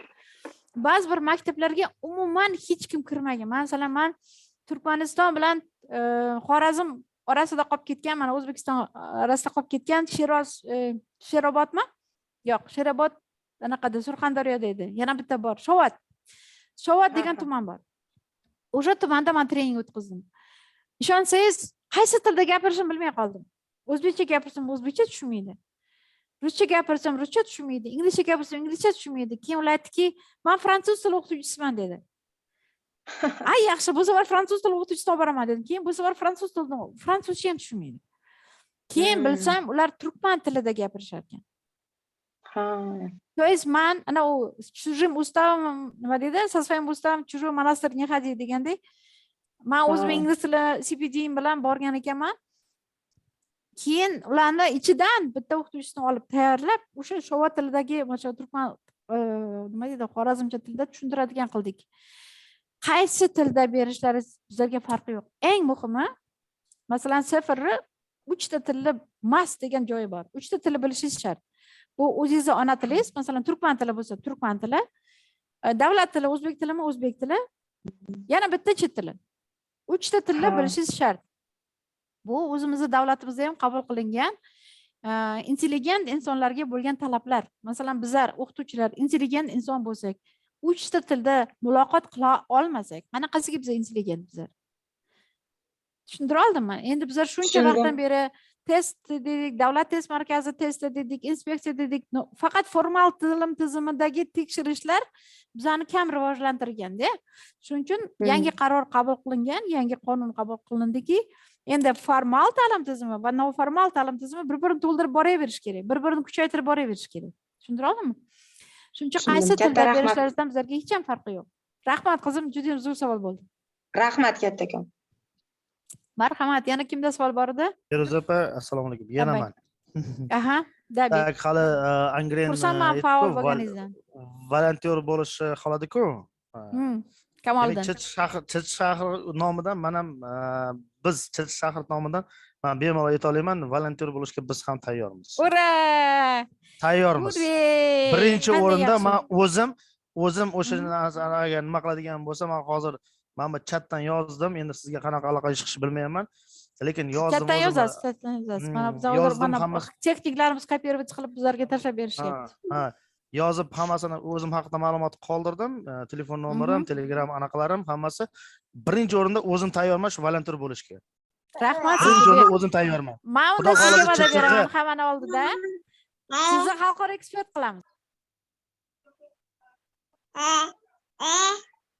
Dilshod nasib bo'lsa xalqaro darajada o'zim mana sizga inisiativa bildiryapman. Bek, agar bizlardan qolishmasangiz, nasib bo'lsa, Xudo xohlasa bizlar sizni 4 yil, 5 yilda xalqaro ekspert qilamiz. Inshaalloh. Nasib bo'lsa, Xudo xohlasa. Volontyorlik yaxshi narsa. Men o'zim necha yildan beri volontyor bo'lib ishlab, hech ham kam bo'lmaganman. Men tayyorman lekin. Men tayyorman, Chit shahrining o'qituvchilari ham tayyor shu narsaga. Kelishdik. Rahmat. Chunki men o'zim mana shu lavozimga o'tirgan paytimda Men niyat qilganman, чтобы Chirchiq shahrida именно ingliz tili bo'yicha hamma o'qituvchilarim nimaga men tanlov e'lon qilaman. Shu tanlov orqali men shu Chirchiq shahrining o'qituvchilarining saviyasini, bilim darajasini ko'tarish maqsadida qilaman. Xudo xolasa. Inshaalloh. Shu yerda bitta tajribani aytaman sizga maslahatda endi. Nima uchun baholashdan biz qochdik? Men Jamila opam biladilar. Bizlar men 2008-yildan beri UzTEAda rahbar bo'lib ishladimda, keyin o'rtada mana Farhodjon rahbar bo'ldilar. Aytmoqchimanki, bizlar bir yili shu как раз safar kirib kelayotganda chet tillar vazirlik, oliy ta'lim vazirligi bilan Teachers Award o'tkazardik har yili. Oliy ta'lim qatnashardi, xalq ta'limi qatnashardi, har yili qilardik. Undan keyin biz aytdikki, faqat bu yil faqat ingliz tili o'qituvchilar emas, bizlarga unaqa aytdi, hukumat aytdi. Chet fransuz tilini ham qilinglar, nemis tilini ham qilib beringlar dedi. Xo'p dedik-da, qilib berdik uni ham. Eng muhimi bizlar xalqaro ekspertlarni olib keldik baholashga. Xalqaro universitetlardan xalqaro ekspertlarni taklif qilganmiz baholashga. Maqsad shunaqa bo'ldiki, eng zo'r essay yozgan o'qituvchi Toshkentda kelib, ikkita konkursdan o'tish kerak edi. Bittasi prezentatsiya qilib berish kerak, bittasi dars o'tib berish kerak. Eng yomoni mana shu yerda Toshkentda bo'ldi, bilasizmi? Viloyatdan kelgan, masalan, ingliz tilidan uncha muhim emas, chunki ingliz tili o'qituvchilar juda ko'p narsani bilishadi. Fransuz tili va nemis tili juda ham orqada qolib ketdi-da, o'rtada uncha yaxshi rivojlanmadi. Fransuz tilidan kelgan o'qituvchi, viloyatdan kelgan o'qituvchi yozayotganda qo'llari qaltirab, kompyuterda ishlay olmay juda ham qiynaldi. Keyin prezentatsiya ham xuddi shunaqa bo'ldi. Bu o'qituvchi ham qanaqadir o'rin oldi, lekin eng menga yomon ta'sir qilgani xalqaro ekspertlarni ko'zlaridagi yoshlar bo'ldi. Bu qanaqa award? It is not transparent dedi. Bu ochiq, shaffof, transparent emas. Sen nima uchun u kvalifikatsiyasiz bo'lmagan o'qituvchini olib keldingda bu yerda sharmanda qilding? Biz u o'qituvchiga bir umrga stress bo'ldi bu holat dedi. Men o'sha necha yil oldin, bu 5 yil oldin bo'lgan. O'shandan beri bizlar konkurs qilmaymiz UzTEAda. O'shanda bizlar tushundikki, agar bizlar uyushma bo'lib konkurs qiladigan bo'lsak, bu o'qituvchilar o'ldirar ekan. Demak, qilmaymiz. Eng muhimi shu qaysi o'qituvchiga yordam kerak bo'lsa, o'sha o'qituvchining oldiga borib, qo'lidan ushlab, qo'rqma, yoningda shunaqa o'qituvchilar bor, senga yordam beradi deydigan bo'ldi. Yaqinda pandemiya holatida bizlar bormay Ohangaronda katta xalqaro konferensiya bo'ldi, eslasalaringiz. O'sha yerda bizlar Toshkent viloyati bilan memorandumga qo'l qo'ydik, hokim bilan. Shu yerda lekin men bitta narsaga shuning uchun borgan ekanman dedim. Bitta o'qituvchi erkak kishi keldi-da, ko'rinib turibdi, u IELTS topshira olmaydi. Hali beri topshira olmaydi. Lekin meni ko'rgandan, uyalgandan aytdiki, Feruza, men обязательно IELTS topshiraman, deyapti-da. Keyin shu yerda o'tiring dedim, choy berdim-da, keyin aytyapman. Aka, nechinchi sinflarga dars berasiz? 4-5-klassga dars beraman dedi. 4-5-klass. Men aytdimki, aka, ularga siz IELTS umuman kerak emas. Sen nimaga dedi? Ularga sizni mehringiz kerak. Siz shunaqa zo'r o'qituvchisizki, mana shu mehringiz bilan o'zingizdan o'zingiz IELTSga chiqasiz, ularni mehr bilan olib chiqasiz dedim. Erkak kishi bek yig'laverdi. Men nima uchun Ohangaronga borganim, ana shunda his qildim. Tushunyapsizmi? Boshqa narsa emas. Imенно shu narsa uchun borgan ekanman. O'sha o'qituvchini ruhlantirish uchun. Tasavvur qilasizmi? Bu memorandumlar bir chekkada qolib ketdi, chunki bu memorandum hech kim kerak emas. Shuning uchun qo'lingizdan kelsa, volontyorman dedingiz, volontyorlar baholamaydi. Volontyorlar faqat ruhlantiradi. Iltimos, faqat ruhlantiring ularni. Bizlarga o'xshagan odamlarni olib borib o'qittiring. Men hozir o'zim volontyor bo'lishga tayyorman deyotganim bor-ku, hozir siz bitta ingliz tilini tanlamayapsiz-da, xohlagan fan o'qituvchisi dosiz. Xohlagan soha egasi dosiz. Yo'q, kechirasiz, bu ingliz tili o'qituvchisi oldin o'qituvchi bo'lib o'rganish kerak-da. Siz hozir ingliz tili o'qituvchilardan bilasizmi, tekshirasiz. Ingliz tilini biladimi, bilmaydi deb tekshirasiz. Ingliz tilini bilish-bilmasligini tekshirishadigan tashkilotlar bor. IELTS markazi bor.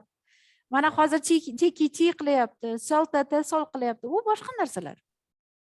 Bizlar ularni o'qituvchimi yoki yo'qmi deganni tekshirmoqchi emasmiz. Bizlar ularga o'qituvchi bo'lishni o'rgatyapmiz, xolos. Agar u haqiqatan o'qituvchi bo'lsa, eng birinchi qiladigan ishi bizlar har doim shuni aytamiz. Qizil ruchkasini olib o'tadi. Ko'k, yashil ruchka oladi. Qani bu meni kollegam nima narsani ko'rsatar ekan, men shuni o'rganar ekanman deydi. Ana u haqiqiy o'qituvchi bo'ladi.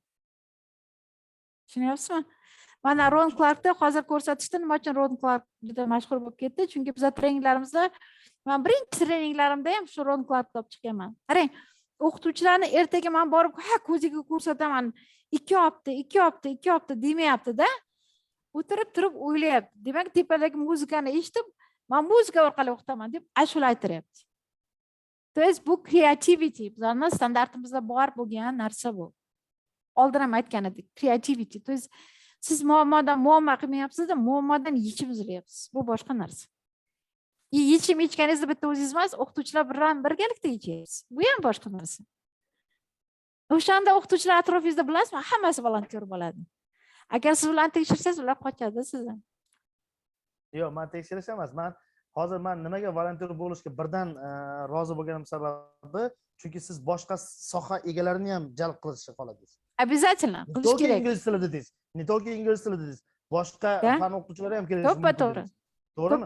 Ana o'sha narsa bo'lgani uchun ham men shunaqa bo'lishga tayyorman. Hozir men volontyor bo'lib, 2 qo'limni mana bunda ko'taraman. Ya malades. 2 qo'limni ko'tarib, o'sha ishda men jonim berib ishlayman. Jonim berib ishlayman. Nasib bo'lsa, ana shu ruhingizni yo'qotmasangiz, katta ministr bo'lasiz. Niyat qildik. Nasib bo'lsa, Xudo xohlasa. Rahmat. Feruza, assalomu alaykum.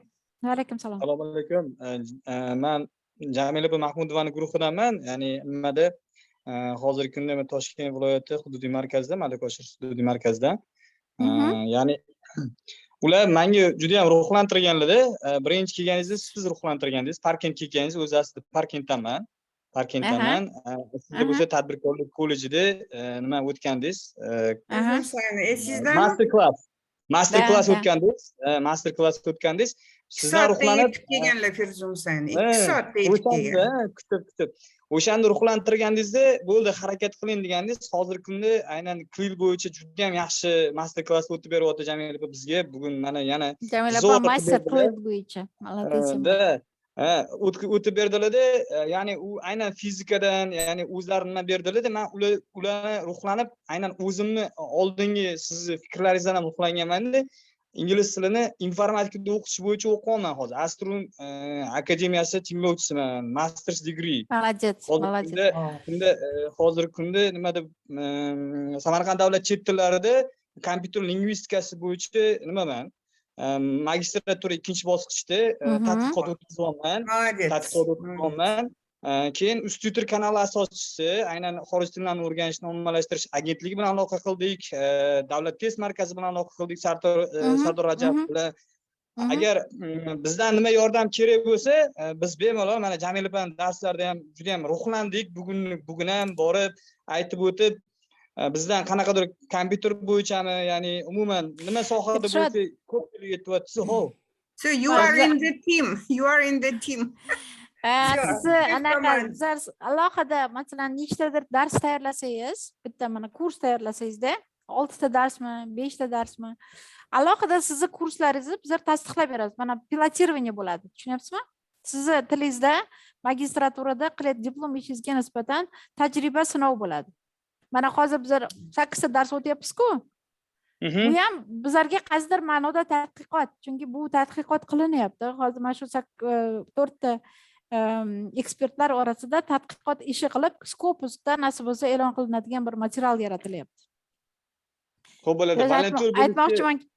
Yo'q, bu sizga ham volontyorlik, ham sizga o'zingizga CPD, chunki bu akademik daraja, magistratura degani o'zi 7-daraja hisoblanadi. Boyagi esket darajasi bo'yicha siz akademik darajaga ketayotgan insonsiz. Shuning uchun bizlar CPTda e'tibor bergan bo'lsalaringiz 7-8-ni ko'rsatmadik. Sababi, masalan, doktor Rashidova, masalan, men bugun Doctor of Science bo'ladigan bo'lsam, o'sha CPTni o'zi avtomat darajada olib boradigan insonman-da, chunki mana o'zimning misolimda boshqa professorlarni ko'rsatyapman. Ular har kuni ilmiy ish qilayotgan insonlar bilan muloqotga kirishadi. Har kuni har bitta shogirdi ilmiy ish qilayotgan bo'lsa, o'sha sohada o'zining malakasini oshirib boraveradi.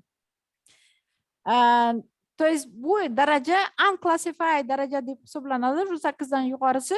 Chunki bu darajada o'qituvchilar xohlasangiz, xohlamasangiz o'zini ustida ishlab, maksimal darajada mana shu imidj bilan ishlaydi. Aytmoqchimanki, Dilshod, siz 7 darajaga chiqqansiz hozir. O'sha hozir ikkita predmetni aytdingiz, to is integrated skills beryapsiz-da siz. IT plus English, to'g'rimi? Buni integrated skills deydi. O'sha integrated skills bo'yicha alohida bitta 4tami, 5tami dars yaratsangiz-da, shuni webinar tarzida o'tib bersangiz, biz uni yozib olsak, odamga qo'yamiz. Siz boshqa o'qituvchilar o'tgan darslari va hokazo bilan science, data science yaratilgan science-da o'zingizni maqolalaringizda keyin e'lon qilib borsangiz bo'ladi. Bu ham bitta research. Dars bermoqchi bo'lsangiz yordam beraman, Dilshod. Bo'ldi, xo'p bo'ladi. Lesson planning Xo'p bo'ladi. Anaqa curriculum yozish, lesson plan tuzish va hokazolar bo'yicha, в принципе, sizlar hammalaringiz ingliz tili o'qituvchilarsizlar, bularni samplllari juda ham ko'p. Bundan tashqari mana Jamila opam sirazu yana bitta volontyorlik qilaman dedilar, yordam beramiz, hech qanaqa problema yo'q. Hozir mana qarang, men Rohatoy, Oybek, doktor Basir, Rodney, ular hammamiz hozir anaqa Webster universitetida professorlarimiz. Biz Webster universitetidan professorlarni taklif qilamiz. Sizlar bilan birgalikda integrirovat qilish ham muammo emas. Tushundira oldimmi? Menga juda ham ma'qul bo'lgani Websterda hozir taxminan 600 ta o'zimizni qora ko'zlar magistraturani bitirib chiqyapti. Bu ham bitta yaxshi potok ingliz tili o'qituvchilari uchun education innovation yoki master of management bo'lish uchun juda katta ishlar. Men aytmoqchimanki, bu ham Webster hozir bizlarda qaysidir ma'noda informal education tizimiga o'tadi. USda formal education bo'lgani bilan. Chunki informal education bizlarda akkreditatsiya qilinmagan hali. Tushuntira oldimmi? Lekin bu degani bu xalqaro darajada ekspert bo'la olmaydi degani emas. Bizlar xalqaro darajadagi ekspert bo'lish uchun harakat Dilshod qilayotgan ishingizni agar bizlar ko'ra olsak, demak bizlar sizni ham yana xalqaro ekspertlikka taklif qilamiz. Bu degani nima degani? Bizlar yozayotgan loyihalarimizda hozir bizlar loyiha yozish o'rgandik, donorlarga murojaat qilish o'rgandik. Murojaat qilayotganimizda har doim kadr izlaymiz. Kim o'zimizni qora ko'zdan oldin olaylik, chet eldan olib kelgandan ko'ra o'zimizga qora ko'zlar chiqsin deymizda. Chunki sizlar ham valyutada oylik olasizlar shu darajada. Sizlar ham boshqa bir tizimga kirib kelasizlar. Bu esa tinimsiz o'zini ustida ishlayotgan insonlarga loyiq xususiyatlar yoki ko'nikmalar. Rahmat, harakat qilamiz. Xo'p, rahmat. Xo'p, harakat qilamiz. Marhamat. Yana kimda? Muattar hali ham qo'lingizni ko'tarib turibsizmi? Yana savolingiz bormi? Bo'lmasa, hammalaringizga rahmat demoqchiman, faol qatnashganlaringiz uchun. Muattar savolingiz bormi? Qo'lingizni ko'tarib turgan ekansiz. Feruza opa, men ham tayyorman demoqchi edim. 10 yil oldingi 2012-yilda o'sha borgandagi motivatsiyangiz yana qaytganga. Bizlar sovuqda Muattar ikkalamiz Bekobodga borib dars o'tganmiz. Siqillab juda ham sovuq joy bo'lgan, keyin qisqasi bu alohida istoriya. Kuzatib borganman eng uzoq hududda. Lekin maza qilganmiz. O'shandagi motivatsiya qaytdi. Hali ham bo'ldi, Bekobodga ham boramiz. Buda Jamila opamga rahmat aytmoqchiman. Jamila opa. Jamila opam bizlarda, Jamila opam bizarsiz, Jamila opam siz hech kim? Jamila opam o'zini yuragi-ku. Ha, endi bitta aplausos qilinglar Jamila opamga. Boriga shukr Jamila opam. Koroleva. Boringizga shukr Jamila opa. Kompliment hammalaringizga rahmat. Demakchi, bunaqa spikerlarimizga rahmat deylik. Rohatoyga, Farhodga katta rahmat. Rahmat barchangizga. Hamma qatnashuvchilar mana bugun xudoga shukr 54 ta odam qatnashdi. Asta-sekin kimlardir chiqib ketdi, lekin men bu ham bitta o'ziga yarasha statistika deb bilaman. Hammalaringizga katta rahmat. O'zlaringizga ham rahmat deb qo'yinglar-chi bitta. Yeah, thank you very much. Thank you. Ehtiyot bo'linglar. Thank you so much. Thank you very much to all participants. Bo'ldi, hammamiz aloqadamiz.